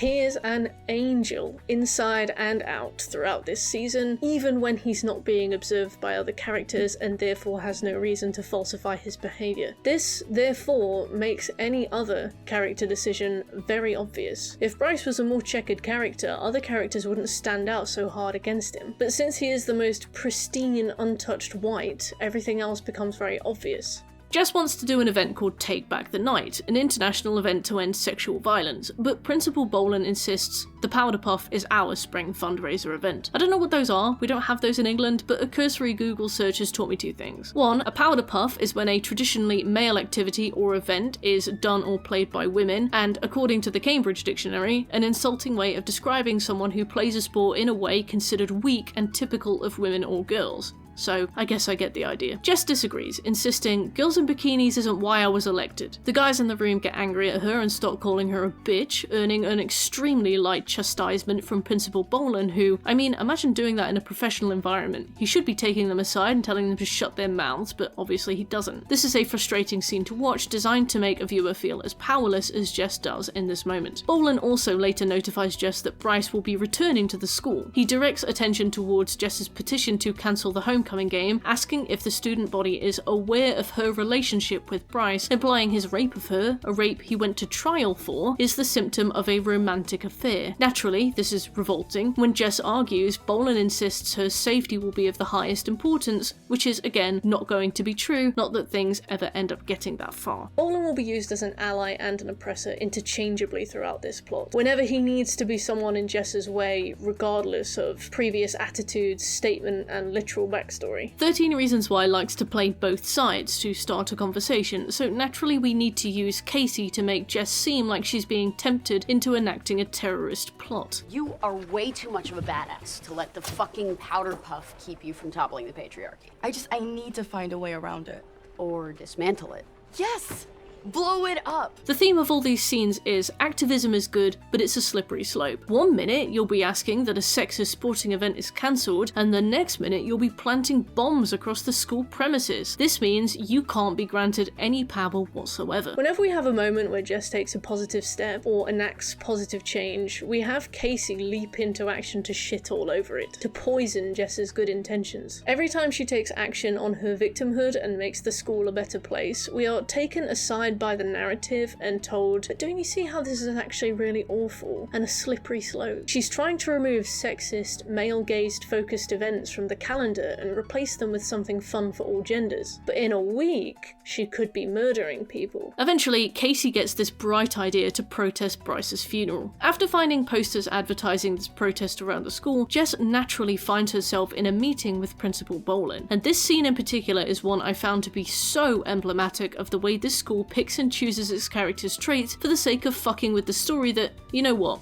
I'll just show you. I was arrested for protesting apartheid. I've walked these picket lines 3 times. As a teacher. We believe in our cause. So do I. Think hard before you make it worse. For the first time since this TV series began, almost 30 hours of episodes later, we find out that Bolan is actually really into activism, really into protests, very politically involved. A feminist, apparently. At first I thought this was going to be played for laughs or discussed, like an opportunity to pick at Bolan's hypocrisy, but no, they wouldn't include a laundry list of all his political engagements and tangible, physical protest work if they were going to imply that he was some kind of fraud.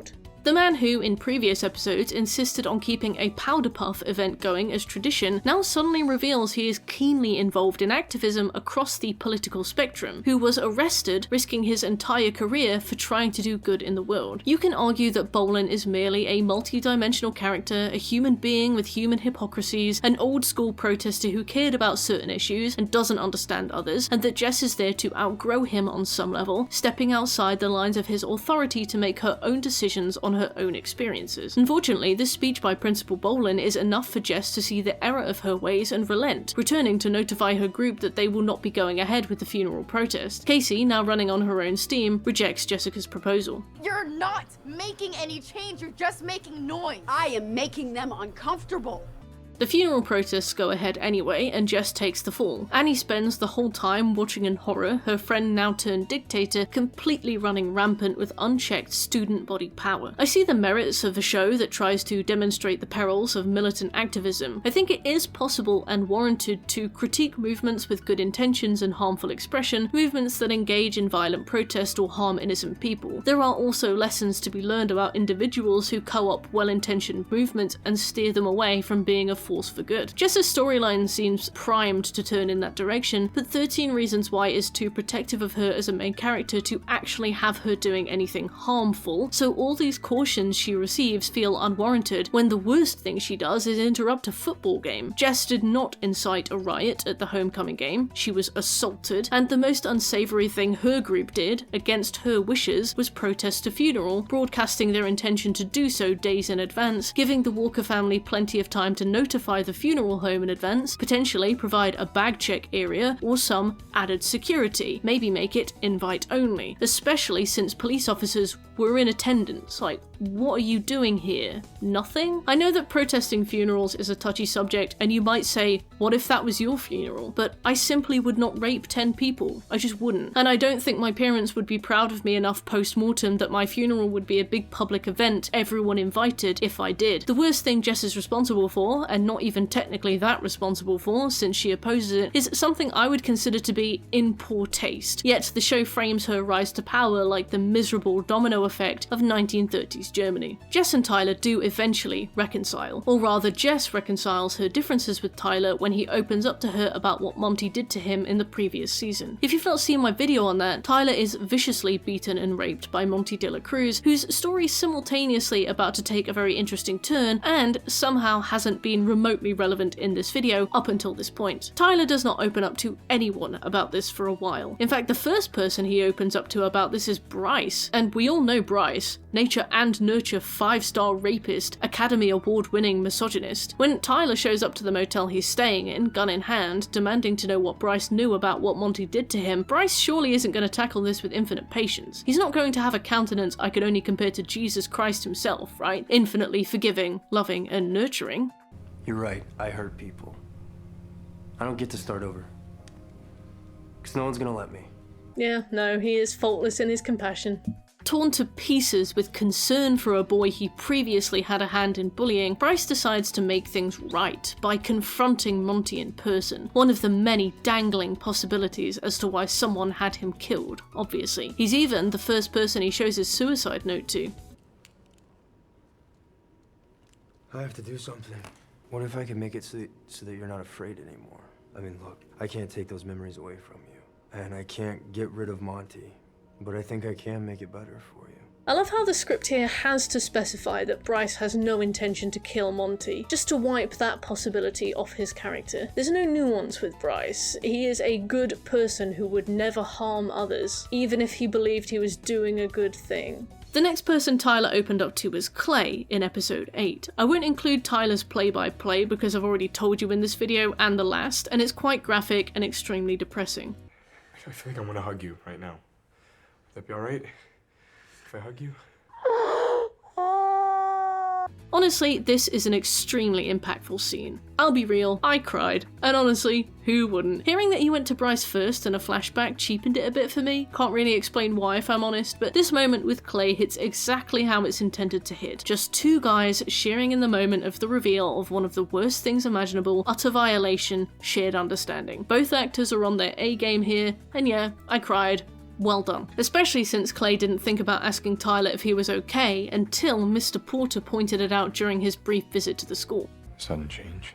He's been through trauma, and I bet you money Montgomery de la Cruz has something to do with that.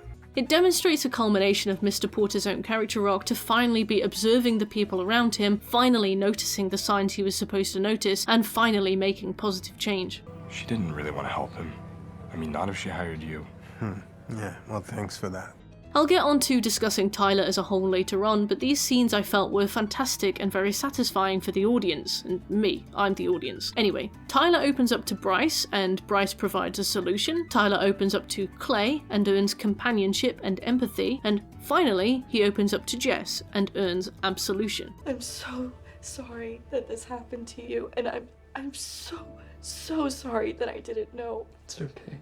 I found this moment of shared understanding really earned and really valuable to Jess. Casey represents the worst in Jess. Even without Casey on the scene, Jess's character undergoes repeated assassination by a narrative that wants to frame her as a political extremist for taking part in mildly disruptive and non-violent protests. This moment with Tyler, in isolation, is a collision of two very unlikely cohorts, two people who understand each other better than many of their respective close circles. It's very powerful. It's a moment that teaches Jess that grief and abuse abuse take many different forms, that no individual is safe from victimhood, no one can be assumed to be untouched by violence, whatever form it takes. It's probably the best, most organic, and least judgmental part of Jess's story. I could never blame her for keeping Tyler at arm's length until now, considering his creepy past. I'm happy they got to share this moment. I think it was defining for both of their characters. And with that, we will move on to discussing Tyler, or how 13 Reasons Why Season 3 attempts to redeem its 3 worst male characters, Tyler, Justin, and Bryce. When you judge someone by their past, it can make that past impossible to escape. Shut up, Annie. Seriously. Maybe don't get your psychological insights from Monty. That's like getting your clothes from Walmart. Well, I get my clothes from Walmart all the time. Shut up, Justin. As the series begins, we learn that the Jensens are adopting Justin. They've remodeled the workshop outside into a little annex, and the boys have their beds in there side by side, like hotel beds. Look, me and my brother are best buddies, but if I woke up in the night and saw him sleeping a foot away from me, gob open, one leg out of the blankie, I'd have to have myself entrusted into the care of the NHS. There's a few facets to Justin's story, most notably the resurgence of his drug addiction, which is personified by his returning stepfather Seth Massey. We first see Seth in episode 2 watching Justin from afar as he's at practice. While Seth will become a force unto himself as the season rolls on, he also represents a lot about Justin that he is trying to escape, physically moving in with the Jensens, the ever-lurking temptation to return to drugs, and his emotional ties to his old life. How do I know you won't come back? Well, you don't. It's kind of how this works. This makes it all the more frustrating when the Jensen family are visited by a social worker who is checking to see whether the boys are happy and settled. She asks if his stepfather has been in touch and he denies it. Justin won't ask for help until the last scene of the season, which could have saved him a lot of misery, but fuck it, we wouldn't have a TV show without it. Justin farts around a lot in the first half of the series. The show's not quite sure what to do with him, but it has to pad a 4-hour story into a 13-hour saga, so he spends a lot of time just doing bitsy little tasks. He rekindles with Jess, Clay and Annie discover their love, he threatens to kill Bryce if he goes near Jess again, which goes nowhere beyond giving Annie a chance to cast doubt on his character. He gets pulled up on that, he goes to football practice, and when Tyler admits he kept one last gun that he would now like to dispose of, Justin takes on the task and dumps it with some bloke on a street corner. He does this in a scene I would consider to be so poorly written. I believe this is the guy who sold Tyler the guns in the previous season. Either way, he gives the gun back under one condition. You never sell to a kid again, you got me? Whatever, dude. Yeah, sure. Fine. Yeah, he looks about as good as his word. Nice work, Justin. There are questions the show never brings up, and therefore never answers, as to the weapon's traceability and serial number, which is probably for the better. You don't want those technicalities to bog you down for further incrimination when we need to kickstart a later, totally unplanned season. Justin is vaguely involved in a subplot where it's revealed many of the jocks at Liberty High are juicing, but he himself isn't juicing, and this never ends up being that relevant to his story. Clay, as usual, thinks it could trace back to him, get him in trouble somehow, and basically begs to be the center of it all again, but Justin is not having it. Justin, my prince could be on it. Did you kill him? Of course not. Then don't worry about it. You don't want to know why my prince could be on it? No, I really don't. Justin and Clay have this really interesting relationship, and I love to see it in action. Clay's always watched from the sidelines, only getting involved once personally affected, after Hannah Baker died. Justin has always been right in the middle of it. Clay hates violently and without prejudice, and justifiably so in most cases. For Justin, a lot of the people Clay hates were people he grew up with, he had a brotherhood with. Even if now he resents them for the things they did, and the person he was to allow them to do that, they're united by that relationship despite coming from opposite ends of the spectrum of involvement. They had a bond stronger than blood, even if the blood was Bryce Walker's. While the two work as a unit, they occasionally clash. Usually this is over Bryce, or Justin's prior relationship with him. He couldn't call the Jensens. He had no one else, and in a way, neither did Bryce. So they had each other. When Clay finds out Justin is taking a highly addictive prescription drug called oxycodone hydrochloride, he naturally demands to know where it's from. As it so happens, Bryce picked Justin up out of jail after a confrontation with Seth Massey gone poorly and gave him oxy to replace his addiction to heroin. Neither of them are good substances, obviously, but I imagine the logic here was to give him something lab-made rather than bought from some rando off the street. Bryce suggests he taper off with it. 0 IQ. You take this shit? I don't. Makes me puke like a fire hose. Fire hoses don't puke per se. Shut the fuck up. Clay's quite offended by this. Not because he and Bryce met up especially, although that does factor, but because Bryce is helping him in a way that Clay can't help Justin. Bizarrely, this drug supply becomes associated with the brotherhood Justin shares with Bryce. Later on, when Clay gives Justin the pills back, it's depicted as a brotherly gesture. Better to be on this clean addictive substance than a dirty one, the logic is, although Clay is, as usual, meddling with things he doesn't understand. I'd do anything for you. Same.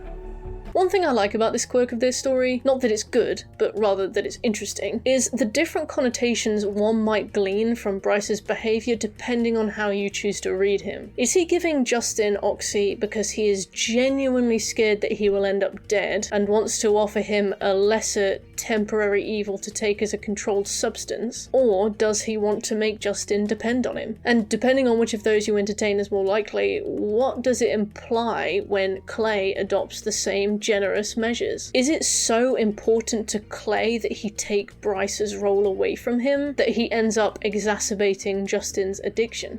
Annie naturally hops in to imply Justin killed Bryce for his oxy, which makes very little sense to me. Why kill a man willing to give you repeat prescription medicine for free just for one vial? She also hops in to imply Justin killed Bryce to keep Jessica Davis safe, and later implies he got Bryce killed after an altercation with Seth Massey, so this girl's word is not worth his weight, unfortunately. This aside, I liked Justin and Clay very much. There's this scene where Clay is being investigated and he gets given a printout of his search history. Although we don't see it, Justin takes one look at it and calls it dark, so it's got to be rough. I'll never tell anyone this.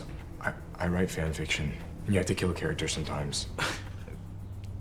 The first time I saw Justin smother a laugh right there, I barked out this huge, goofy laugh. This scene was clearly injected just for a bit of levity, but levity scenes are quite rare in this show, so I was expecting some grand conclusion to pan out. When it turned out to be the lead up to a joke about what a cheeky little fanfic writing boy Clay is, it really tickled me. Annie's narration of Justin is 10 times more damning than she ever is of Bryce, despite Justin's unrelenting loyalty to his adoptive brother. I know Justin feels like Clay saved him, but in the beginning, at least, it was for Clay's own purposes, and saved is debatable. Again, these skeptical narrations are only problems in the context that they are starkly held against Bryce Walker in. Annie goes to the ends of the earth in her narration, talking about how Bryce is misunderstood, dealing with a lot, facing problems we wouldn't understand. Justin is, however, from an impoverished home, as we learn, sexually assaulted repeatedly as a child, drug addicted, and no stranger to being homeless, and he is treated with measured contempt by Annie. I guess that's just how Annie is. It's not really the fault of the writing, but it really does highlight her bias as our narrator. Still, Justin returns her resentments. Because that's not who he is. Oh, but he's the guy that brings a gun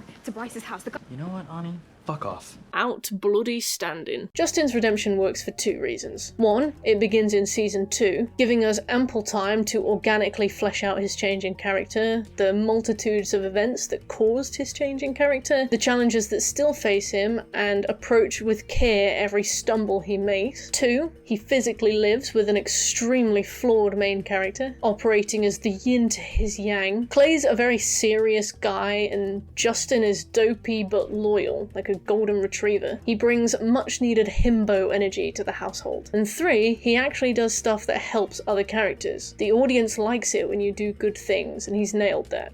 Be it scaring off a reporter that's come to hassle Clay after he's named a person of interest. Hey, get the fuck out. If you come in here again, I'll see to it that your coffee is pissed in. To arguing his case with Mr. Porter and Sheriff Diaz with his whole heart. And if he acts out of emotion, it's because he fucking cares. Which is more than most people at this fucking school.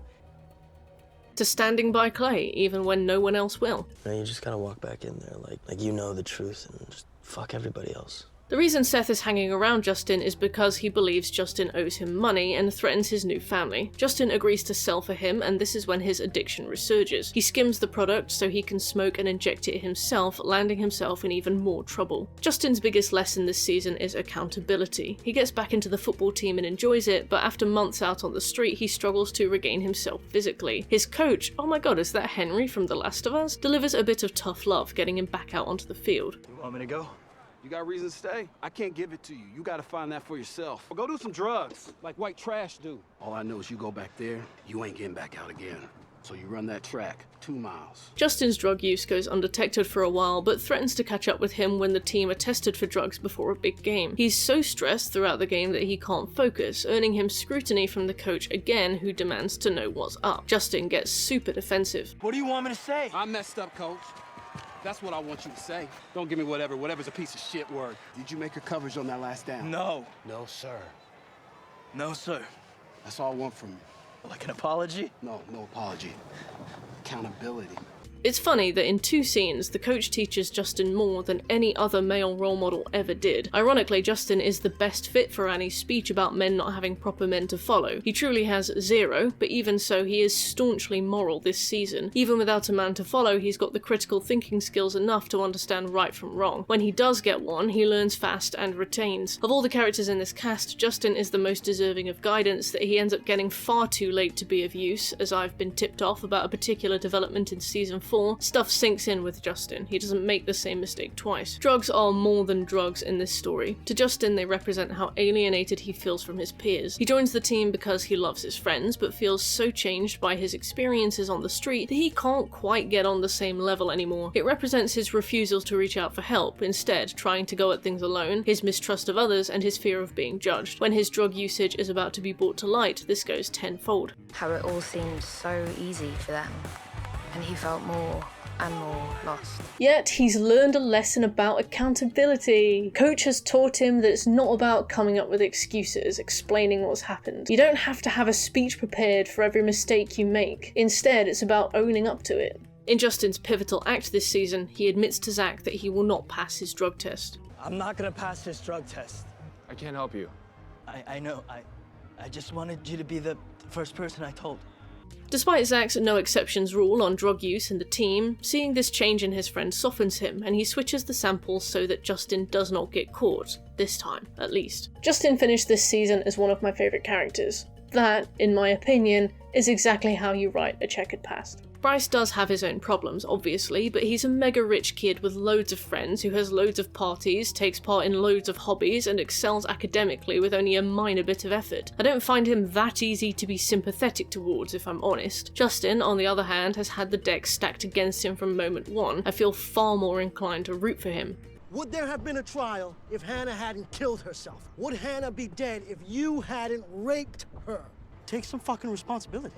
So we've already covered Bryce at length. I'm not about to sit here losing my voice, retreading the things we've talked about, so this section will be shorter. We will be referring back to him a few times over the course of the script. He's very relevant to affairs, as I'm sure you know by now, but there is one thing I've not found relevant enough to include yet, and we'll cover that here. The tapes?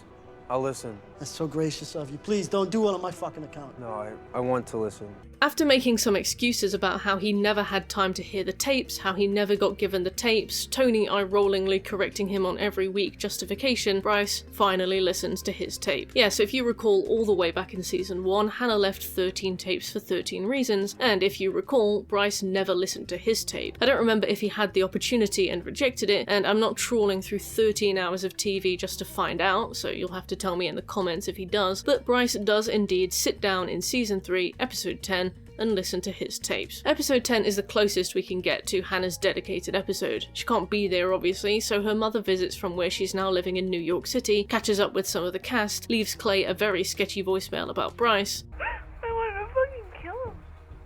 I want to fucking kill him. I want to take. And vanishes from the cast forevermore, an icon. And yet this wouldn't be an episode of season 3 if it didn't take someone else's trauma and explore all the ways that might upset Bryce. And so finally, it's his time to listen. Hey, it's Hannah Baker.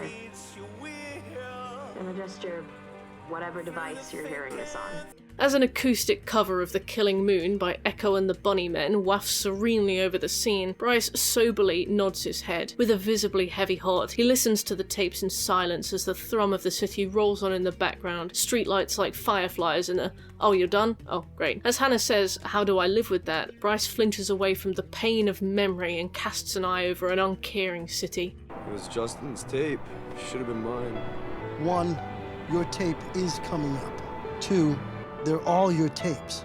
As Bryce hears Hannah's perspective on being raped in a hot tub, he cries his eyes out. This scene frustrates me because it works within the context of Season 3's completely rewritten Bryce. Once again, no man who raped 10 women and swanned out of the courtroom with 6 months of probation and his dick in his hand is ever going to feel the need to adjust his behaviour. Even, by some grace of God, he realised that he's probably done a bad thing, and then 9 more bad things, and then totally got away with it, and never needs to be held accountable again. I don't see that change happening this absolutely, nor this quickly. People change when they look at their behaviour and see that it is never going to work for them. Bryce, due to his privilege and his company of men who see no issue with his behaviour, will never need to change. And why would he suddenly turn into full LA Jesus, full repentance mode, infinite patience for everyone he's ever hurt, total willingness to set everything straight, and give away everything he owns just to give people some comfort? And before you say he's just acting, there are multitudes of scenes where he behaves this way while he's alone, or while believing he is alone. This isn't some mask he wears in the company of others. There's this moment in one of the earlier episodes where Bryce meets his new classmates at Hillcrest. After a short facade of pretending to be like his jockmates, they ridicule him for being a rapist. I mean, when she passes out at a party and you fucking rape her. Dude. Get the fuck out of here. During gym class, they batter him on the field until he's limping. On the walk to the showers, they knock him over and physically assault him. Did they hate him so much that they might hurt him? At first this felt a bit extra, like vigilante justice, taking stuff into their own hands, etc. But Bryce escaped any kind of actual systemic justice. So I was like, alright, have a bit of fun with it, but don't go overboard. It was nice to see someone sticking up for Bryce's victims, especially rich white boys who you would typically assume would side with him. Only... Hey, nice ass. Nice tits. Right. Okay. One thing I love, read hate, about the way Bryce's reputation is laundered across this season is that no one whatsoever is allowed to be right about him or justified in their critiques of him. No one who judges Bryce is allowed to be a good person by the end. You could say they're trying to show that no one's the good guy, that everyone has their flaws. But there are ways to do that without completely discrediting every criticism ever made against Bryce. The men who take justice into their own hands and attack Bryce because of what he did to 10 women, most of them as yet unnamed, turn out to be just as bad as him. Everyone is a hypocrite except Bryce, whose actions are never shown to be false, whose morals are never demonstrated to be virtue signalling. Quite frankly, this made me sick. Season 3 makes a point to demonstrate again and again that Bryce is actually the victim, either explicitly or through other proxies held up as parallels to him. One such proxy is the meeting of Mrs. Baker and Nora Walker. Knowing what Nora is going through, and probably wanting to see it for herself on some level, Mrs. Baker visits her house. What your daughter went through, I can't imagine. But, someone took my son's life in cold blood.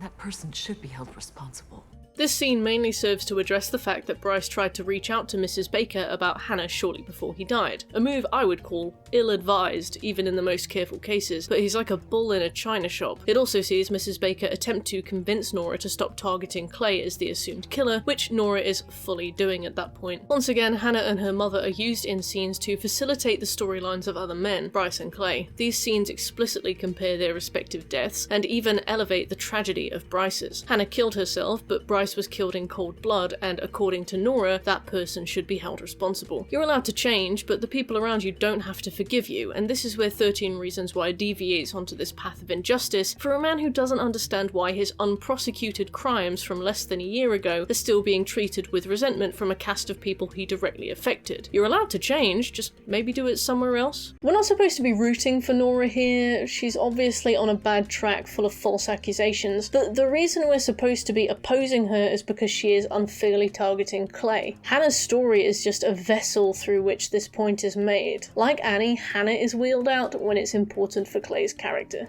If Justin is the easy mode, relatively speaking, of redemption stories, and Bryce is redemption played on veteran, Tyler's somewhere in between. We left season 2 on the thudding conclusion of Tyler purchasing guns to shoot up a school after being brutally sexually assaulted, narrowly stopped by Clay, who takes him home and disposes of the guns with the help of Tony. Tyler's an interesting case to discuss because I find him really despicable. He was a total creep in season 1. In season 2, he was treated extremely poorly, but felt, in return, entitled to to shoot up an entire school full of teenagers to get revenge on one man. That's not an especially likeable kind of guy, regardless of what happened to him. Most importantly, I suppose, Tyler does not shoot the school up. He stops before he does, allows himself to be talked down, and leaves with Tony. If we're judging people on crimes committed, he has not committed any homicide, albeit he purchased guns with the intention to, but this is the nitty-gritty. As the season begins, Clay explains the new schedule he's made for the gang to keep track of who looks after Tyler and who doesn't. For some reason, they have it in their heads that they are directly legally responsible for Tyler and couldn't possibly do anything about this now. So I told him if Tyler goes to jail now, so does Tony and so does Clay, at least. I don't feel like this is true. It frustrates me, and it especially frustrates me because Zach is the only person who speaks any sense in this scene.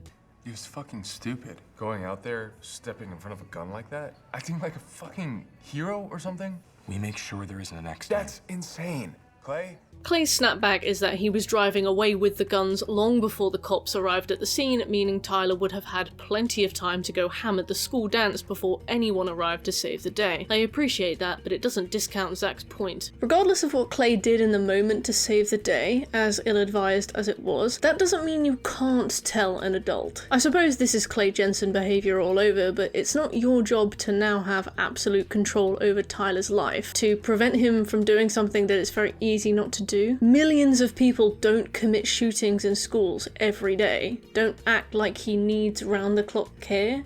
Zach frustrates me because by the end of the series he will be exposed as the biggest hypocrite in that school, and retroactively it will make him seem like he was deflecting things onto Tyler rather than saying anything rational. Similar to the boys at Hillcrest and their judgments of Bryce, Zach's judgments about Tyler are framed as just as hypocritical and therefore just as discredited. So not to be catty, but the way the show does a better job at redeeming Tyler than Bryce is by breaking him down and making him the most pathetic, miserable character in human history, and then slowly building him back up. Bryce becomes a benevolent frat boy Jesus who stands up for the oppressed and charitably gives to others, whereas Tyler is dragged through the mud. The reason he is the one who discovers Bryce in the river is because he goes to the bridge to jump off it. He stands in his room and takes photos of his bruises. He hangs out by himself in the yearbook room. He is babysat 24/7 by a cast of characters that vary between quite liking him to merely tolerating him, which infantilizes him. He is just a sad little baby boy who acted how he did because he wasn't nurtured enough. If we show him love, he will be a good little baby boy instead. He struggles in therapy, commenting on how pointless he feels it is. Well, Bryce is dead, so I guess I feel like that's all he'll ever be now. Tyler is obviously talking about himself here, his drive to kill himself that was quickly extinguished upon finding Bryce's body. Naturally, Tyler's almost suicide attempt is used by the show as a justification to have Annie and Clay snoop all over him. Episode 4, Tyler's episode, is all about how Clay and Annie begin to suspect Tyler, how they proceed to investigate him, and how, really, when you think about it, if we never give people a chance to show us they've grown, we're never going to give people a reason to grow. Clay needed to believe that Tyler could be saved. Otherwise, in a way, Clay pulled that trigger too. We can see how, like Bryce, Tyler's characterization changes so violently between seasons in flashbacks from season 2. Upon returning from being talked down, he's like, "This was so traumatic for me. I never thought I'd see my mom again. Why are you talking like this is completely out of your hands?" In season 3, he gets some much needed tweaks to how he sees his own behaviour. Unlike Bryce, whose personality takes a complete 180 into areas bordering on parody, Tyler's attitude is still broadly speaking bitchless but organically refreshed, especially after seeing Bryce's dead body. Dead. Like gray, like not a person.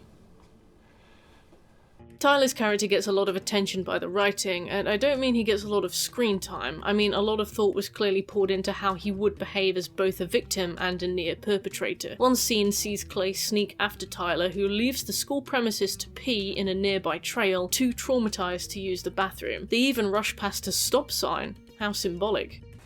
I don't like using the bathroom. Yeah, okay, I mean, they're kind of, gross. After spending a few episodes pushing this man down as low as he can go, the show has space to build him up again separately. Annie lays it on a bit thick once again in her narration. One student at Liberty who'd had it the worst and had been through the most, and that was Tyler Down.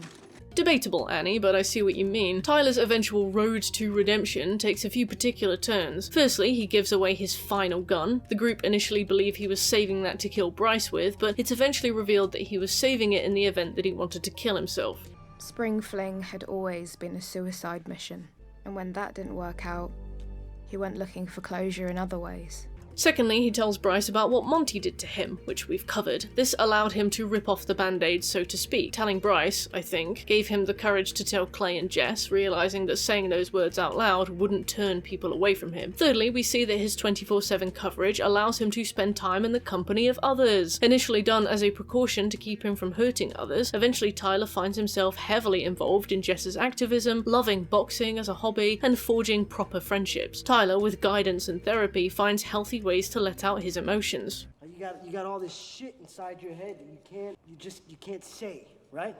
Yeah, there's a lot of it. Very profound stuff. Who knew the answer to loneliness was spending time with others? Sorry, that was needlessly bitter of me. What I mean to say is, Tyler's school shooting was chalked up to his isolation by the narrative, as though we need to be nice to people or they will kill us. New characterization Tyler in Season 3 is a very carefully readjusted version of Season 2 bitter school shooter Tyler, and it's hard to untangle the feelings I have for one over the other. And thirdly, Tyler finds the strength to confront Monty. You changed me. Well, I made you an ally. I guess that's something. I'm more than an ally. The culmination of Jess's watered-down arc is a speech she does before Hillcrest and Liberty. Principal Bolan wants her to apologise for the homecoming game, despite the fact that she was assaulted during a non-violent protest, and this triggered a fight she had no say in coordinating nor any control over. Since this story is all about being really polite to people that do nothing while you and your cohorts are sexually assaulted, Jess takes this to heart and decides he's correct. It's important to make a mess, to make noise. I worry sometimes that the louder we get, the harder it is for someone to even find their voice. People need to be able to speak before they can shout. Jess, you just said a fat load of nothing. Somehow this speech rouses other members of Hands Off, and they agree to help her with one last non-violent performance protest during her apology to both schools. Although she begins her scheduled speech with an apology for how the night went, she pivots. Jess criticises current leadership for how they allow this to happen, and asserts that her fellow students are sick to death with being used as sexual punching bags by packs of men that roam the halls. My name is Jessica Davis, and I'm a survivor. My name is Casey Ford, and I'm a survivor. My name is Janelle Martin, and I'm a survivor. My name is Maggie Kim, and I'm a survivor. To be honest, I found this scene very powerful. It made me very teary-eyed. When I look at it on its own, I'm like, wow, this is so beautiful. But when I look at it with the context of the messaging it's framed by, I'm a little less triumphant, because Jess stole this speech, and she stole it from Bryce. As we learn, Bryce makes a cassette tape for Jess, the same way Hannah did, and in this tape he talks about how picking up the pieces of your life are like putting something back together that you soon realise is a mirror, and once it's together, you can see yourself. Jess says this in her speech. Annie meets her afterwards, having read Bryce's cassette script, and asks her where she got the idea. Jess claims it was her idea. What a foul way to undermine the message of a victim's statement, by having her find her oppressor's script so beautiful and so profound that she steals it and uses it for herself. Whoever thought this was a good idea can go fuck themselves, quite frankly. Still, Tyler becomes a victim and a leader in this moment. He's the first man in the room to stand up, leading the way for other men to admit that they themselves have been abused. My name is Tyler Down, and I'm a survivor. My name is Robbie Corman, and I'm a survivor. My name is Justin Foley, and I'm a survivor. Tyler's character arc culminates in the understanding that shit happens. You can dwell on it, drown in it, wallow in it. You can project that resentment inwards and outwards. You can self-destruct and you can destroy others. You could also use your story to be someone that guides others and makes them feel less alone. All in all, Tyler's redemption worked for a few key reasons. He never actually committed the crime of shooting up the school, making him technically innocent, even if morally reprehensible. He was completely broken down to nothing first, suffering truly and honestly to the point where he considered taking his own life, and only then did the story allow him to grow again. His actions felt organic and fueled by his own suffering, and despite being scared and still flawed as a character, helped to enact positive change across the school and the core cast. And that is the difference between him and Bryce Walker.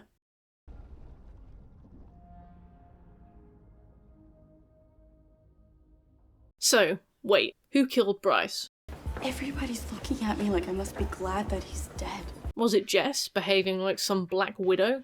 Clay, you don't actually think Mrs. Walker has anything to do with it? Was it Nora Walker, killing her son out of shame at what he had become? Mr. Walker had abandoned his son, but he didn't want Bryce dead. He had other ways of hurting him. What about his dad? Was it Justin, accidentally getting Bryce killed for helping him escape the clutches of Seth Massey? Seth sent me a text on the day they found his body. I didn't kill Bryce, but I think that I might be the reason he's dead. Clay ends up on the receiving end of suspicion so intense that he gets named a person of interest and eventually arrested, but gets out pretty easily once the stakes chill off. Well, it's simple, and if you were following, then clearly you have no appreciation for a good murder mystery. I'll lay it all out there for you. Think really hard about who it could be. Before the homecoming game, Bryce reaches out to Jessica to ask her to meet him after the game on the Navy Pier. He has something to give her, a cassette tape he himself has written and recorded in the style of Hannah Baker's suicide tapes to tell her how sorry he is. Then, Bryce confronts Monty in the changing rooms about what he did to Tyler in front of Charlie. Charlie watches in horror as Monty fully admits to it. To walk out, Monty now has a motive. On Bryce's way out, he sees Chloe. He apologizes for what he did to her and admits he's happy that she still has her spark. You've always had this spark. I'm just glad that after everything I put you through, you still have it. Not that I could take anything away from you. I mean, you're one of the strongest people that I know. Chloe admits she was pregnant, then adds, "It's fine, Zach has been there for me through it all." Bryce assumes the two are dating now and becomes enraged with jealousy. Clay shows up to the game to support Justin and seats himself with Tony and Caleb. They see Annie. Clay goes to speak to her. When he finds her, however, she is speaking to Bryce. Bryce kisses Annie despite her looking uncomfortable. Clay finds Annie at the hands-off gathering as they prepare for their protest. He's furious and confused, demanding to know why she kissed him. At that moment, in his eyes, I saw anger, hatred, but not for me, for Bryce. Clay has a motive. When the protest begins, Bryce warns Annie, who is protesting, that shit is afoot and to get off the field. Annie tries to warn Jess, who brushes her off like, yeah, that's the point, so Annie legs it. When the boys from Hillcrest grope Jess on the field, everyone goes nuts. I loved this fight scene, honestly. It felt like when you autosave in Skyrim and then ping a Daedric arrow off some poor god's head. The whole field descended into chaos. Tony's desperate to get in on it, he loves a fight, but he's on his second strike and he can't afford any attention from the police. Bryce flings himself at Zach in the rush and breaks his leg horribly. The scream this actor did make me want to curl up in the fetal position. Bryce breaks Zach's leg over a misunderstanding and destroys his future. Zach now has a motive. The fight disperses. In the crowd, I saw they were starting to pull out kids, so I ran. I went to talk to Bryce. Clay waited outside Bryce's house in his car. Bryce isn't there, as he's gone to the Navy Pier to speak to Jessica Davis, only Zach finds him first. Despite limping over in agony in a fresh leg brace, Zach beats this guy so hard he breaks his leg and his arm. Bryce lies there coughing up blood, Zach lobs his phone into the river and stalks off. Chloe, did you fuck her? How many times? She screamed for you like she did for me? Zach only admits this later in episode 12, having taken himself into the police station of his own volition to make a confession. He denies a lawyer and his mother and tells the full story as he knows it. Only... What you did was assault and battery. Bryce Walker was found with water in his lungs. You didn't kill him. Bryce Walker died by drowning. Okay, then who was it? Everyone had their reasons for wanting to kill Bryce. At the end of the night, one of them would have followed through. So after all this time, all these breakdowns of characters and motivations and baggage and reveals, who do you think killed Bryce Walker? Seriously, I will give you a minute. Pause this if you need to. Say your guess out loud to yourself. Who do you think killed Bryce Walker?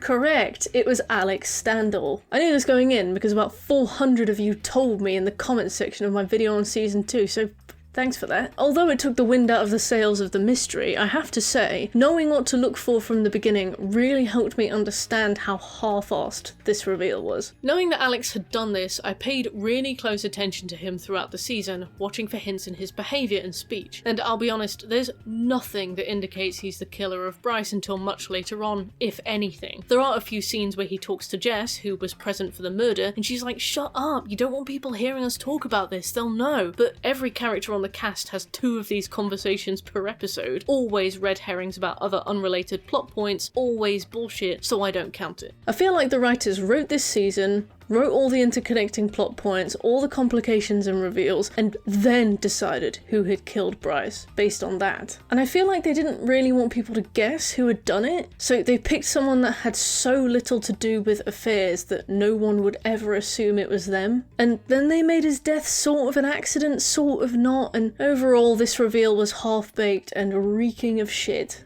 Alex and Jess find Bryce beaten and bloody. Bryce begs for their help. Alex goes over to pick him up, and Bryce suddenly snaps and starts screaming at Jessica. Total change of character, naturally. He starts attacking Alex, attacking Jess, screaming, getting physical. Clearly a physical threat for some absurd reason. Alex gets fed up with his shenanigans and shoves him over the side of the pier into the water, where he panics and begs for help. There's not much Alex and Jess can do here but watch, even if they wanted to help. Bryce weighs more than them and he's drowning, so if they went in to try and help him, he would just shove them under the water. And how would they get there fast enough? And there's none of those little safety rings anywhere. They stare at him helplessly until he drowns, and then they drive home. The reason why I've not touched on Alex Standall all that much is because he's a lot like Tony. He has his own story, he's got his own things going on, but he's so separate from the main cast that he only features in a few episodes and rarely interacts with the regular characters.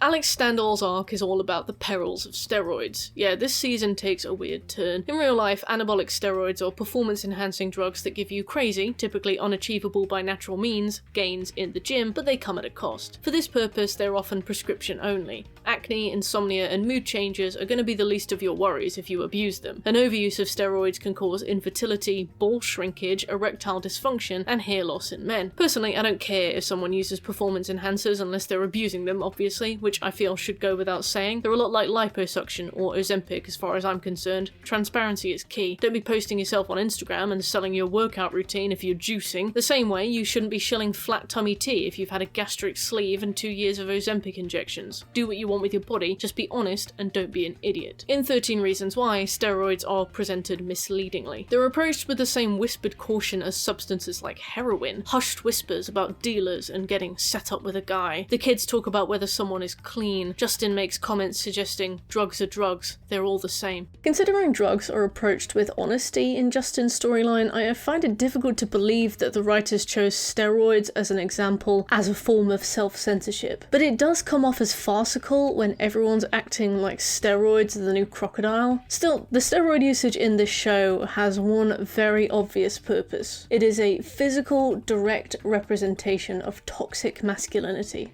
And how is that? Well, in the early episodes, Zach campaigns to become the captain of the football team because he wants to put an end to jock culture. This is a huge honor, and I'm gonna take this seriously. See, we've had a certain kind of culture here on this team, at Liberty.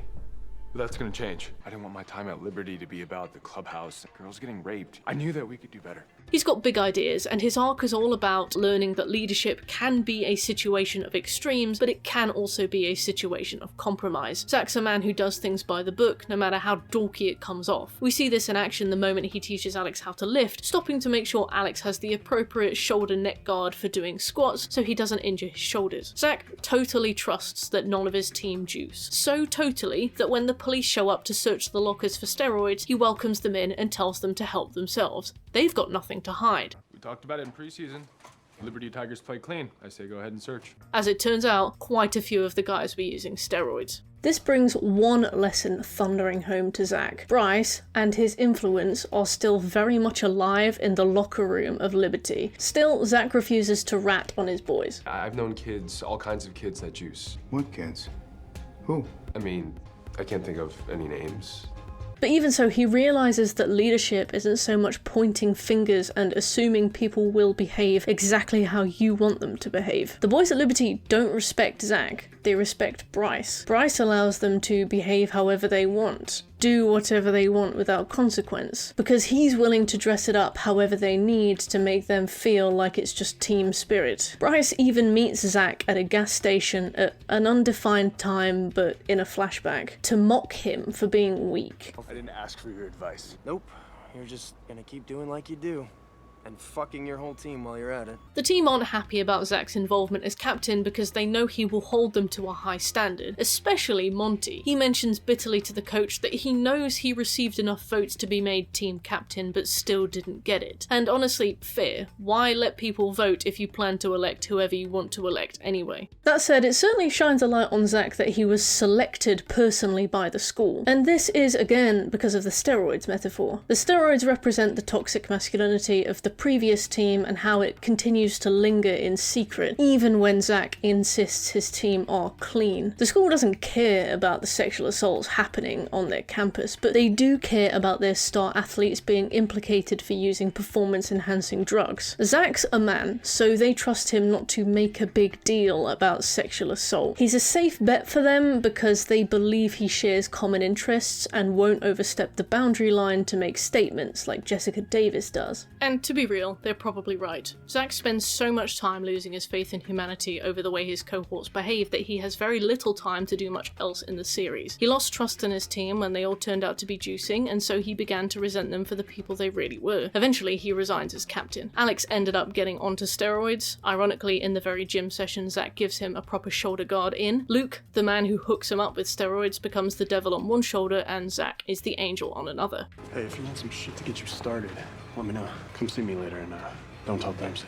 And since steroids are used to represent toxic masculinity, events take a ridiculous turn when they begin to be used as the implied source of all the violent impulses of the jocks at Liberty. Sexual assault, infighting, and specifically Bryce's murder being performed in a steroid-fueled rage. How does a guilty person act? How about an innocent person? Calm down. Calm down. What in the hell you think I can? I'm sorry. I'm really sorry. While the lockers are being searched for steroids, Alex takes his steroids and dumps them in the bin. Justin, who was watching him, grabs the bag and brings it to Clay and Annie like a loyal chocolate lab. Detecting that Alex has withheld even the mildest personal truth about himself, they take it upon themselves to dive in and begin rooting around in his personal life. They steal his phone while he's in the gym, figure out the password, Jess's birthday, and go through his 13 Reasons Why Monzo equivalent to see all of his ingoing and outgoing purchases over the last few months. We certainly had no reason to continue to suspect him. There are some transactions to Bryce, but our beloved duo find the name of a woman they don't recognise, and since her phone number is attached to this app, call her up directly just to see if they can blag things enough to find out what she does and why she's in contact with Alex Standall. They even go and visit her. As it turns out, she's a prostitute. Naturally, she is extremely evasive with their questions, but eventually admits that she knew Bryce well, and Bryce introduced her to Alex. I checked, and Alex is 18 in Season 3, but Melody Scott, you are on some thin ice. Bryce's introduction of Alex and Melody is another vessel for his redemption. After the trial, Chloe didn't want to. She'd barely even touch me. Unless some asshole at Hillcrest decides to sucker punch me in the hallway. That's the entirety of my human contact. See, Alex's steroid journey, and consequently his toxic masculinity journey, began because Jessica broke up with him. She handled it pretty poorly, yes, but we could all see the writing was on the wall, and it's for the best that she ended things. Alex's devastation manifests as bitter resentment, assuming Jess isn't attracted to him because he's skinny. He directs his rage entirely at her. This moron continues to try and speak to Jess each time, as though puppeted by Ares himself, the steroids take control of him and make him behave evil. He let his best friend rape you, and then he lied to you about it. How the fuck does that feel safe? Justin told me that you've been juicing. This isn't you. Keep lying so that you can keep fucking Justin. I'm not going to show you this animated scene because it was absolutely traumatizing, but Alex's steroid use turns him into some frenzied sexual animal. He just jackhammers Melody Scott desperately until she gently suggests he slow down. He does for a bit, then calls her a fucking bitch and shoots his load and collapses on her. Soon enough, Alex is doing coke with Bryce in his car, talking about how he sees a prostitute every week. All because of steroids. Never even once. And are you using now, or are you clean? Nobody's clean.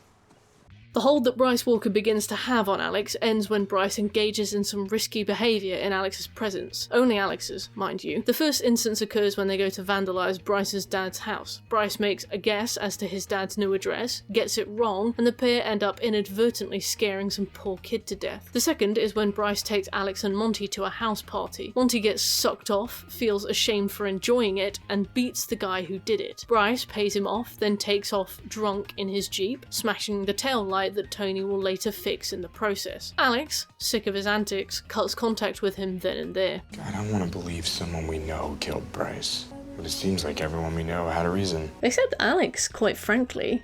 The only person in the cast who cut ties with Bryce out of sheer disgust and didn't have anything to do with him ever again, and has no proper motive. When I tell you I knew this reveal was coming and I was still so disappointed, I want you to know that I knew this reveal was coming, and I was still so disappointed. Beyond that, he's mainly there to bolster the storylines of other characters. He makes a brief appearance in Mr. Porter's episode where he questions all the kids. For taking justice into his own hands. Alex, he could have gone to an adult. Hannah went to an adult. He threatens to stab Monty if he bothers Tyler again. Are you actually fucking? If you speak to him again, I'll open you up and watch you bleed. And he spends most of his screen time getting his pent-up steroid rage out in the boxing ring down at the gym with Tyler and Tony. Beat your head, I don't think... Dude! Come on, don't be a pussy. You know how to hit. So I expect you're waiting for the final tragedy of the show. Deputy Standall, Alex's father, comes to the slow realization that his son is a murderer, debatable, and has to personally arrest him, turning in his precious boy to the penal system he knows will eat him alive. Well, that doesn't happen, because Monty is gay. Who else showed signs of steroid use? Violent mood swings, aggression? Montgomery de la Cruz. The first episode of 13 Reasons Why begins with one of those PSAs where all the actors sit around and, out of character, smilingly reassure you that it's all acting, all spreading awareness, all starting a conversation, and to direct any questions to a trusted adult. Monty's in this, since he's this season's true evil character. I like it because I love seeing actors chat as themselves, but also because we have this Mickey's Clubhouse ensemble with Mr. Rape in the bottom left corner, smiling gently at me and nodding knowingly and sagely. Monty's character in Season 3 sees a troubled development and an even more troubled conclusion. See, the reason Monty violently raped Tyler at the end of Season 2 was because he was secretly gay and struggling to grapple with the feelings he had for men. He put all those feelings into violent sexual assault because that's what men do. Monty's storyline mirrors Bryce's because it is about self-acceptance in the wake of an extremely troubled past. Clay and Annie, once again helping themselves to the lives of their cohorts, find a bloodied baton in the back of the car, which they initially assume to be a murder weapon. It's actually the baton Monty's severely homophobic dad beats him with, and it's covered in blood. Monty's sexual awakening occurs at a party between him and a man named Winston. Yes, Winston. They meet up and without a word shared, they begin a violent makeout session that becomes an oral sex session that, I mean, look at his face, that man's soul has left him. Post-nut clarity hits hard in Evergreen County though. Winston tries to speak to Monty publicly and Monty beats the shit out of him with an audience. This little maneuver costs Bryce $7,000 in hush money. Do you know how rich you'd have to be to have that kind of cash on hand, available to bargain every little indiscretion? Why didn't this guy just move to a new area when his reputation soured? I guess that would have solved everything, and that's why he didn't. He's gonna fucking talk. I'll just take the money and talk. I'll take care of it, Monty. It's even implied that Monty had feelings for Bryce. Yeah, man. You loved him. Jesus, I didn't. Why do people keep saying that? He was your brother. Yeah.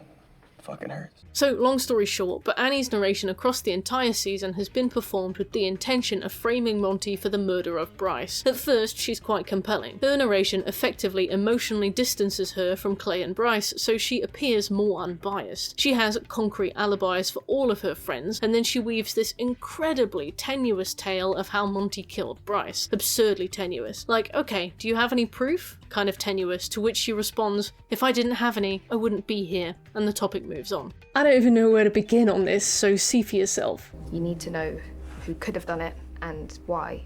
Okay, why do I need to know that? Because no one's innocent. The false alarm at Spring Fling wasn't a false alarm at all. Okay, and you're gonna tell me why I shouldn't go arrest Tyler right now? Well, because this conversation would be over. You're telling me Montgomery de la Cruz. Process of elimination. Well, let's go through how you know what you know. I told you, I pay attention. I listen. I can't tell you my sources, but... Okay, I've got footprints. I've got tire treads consistent with my wife's car, and she was at home in bed all night. He wouldn't have gone to the pier alone.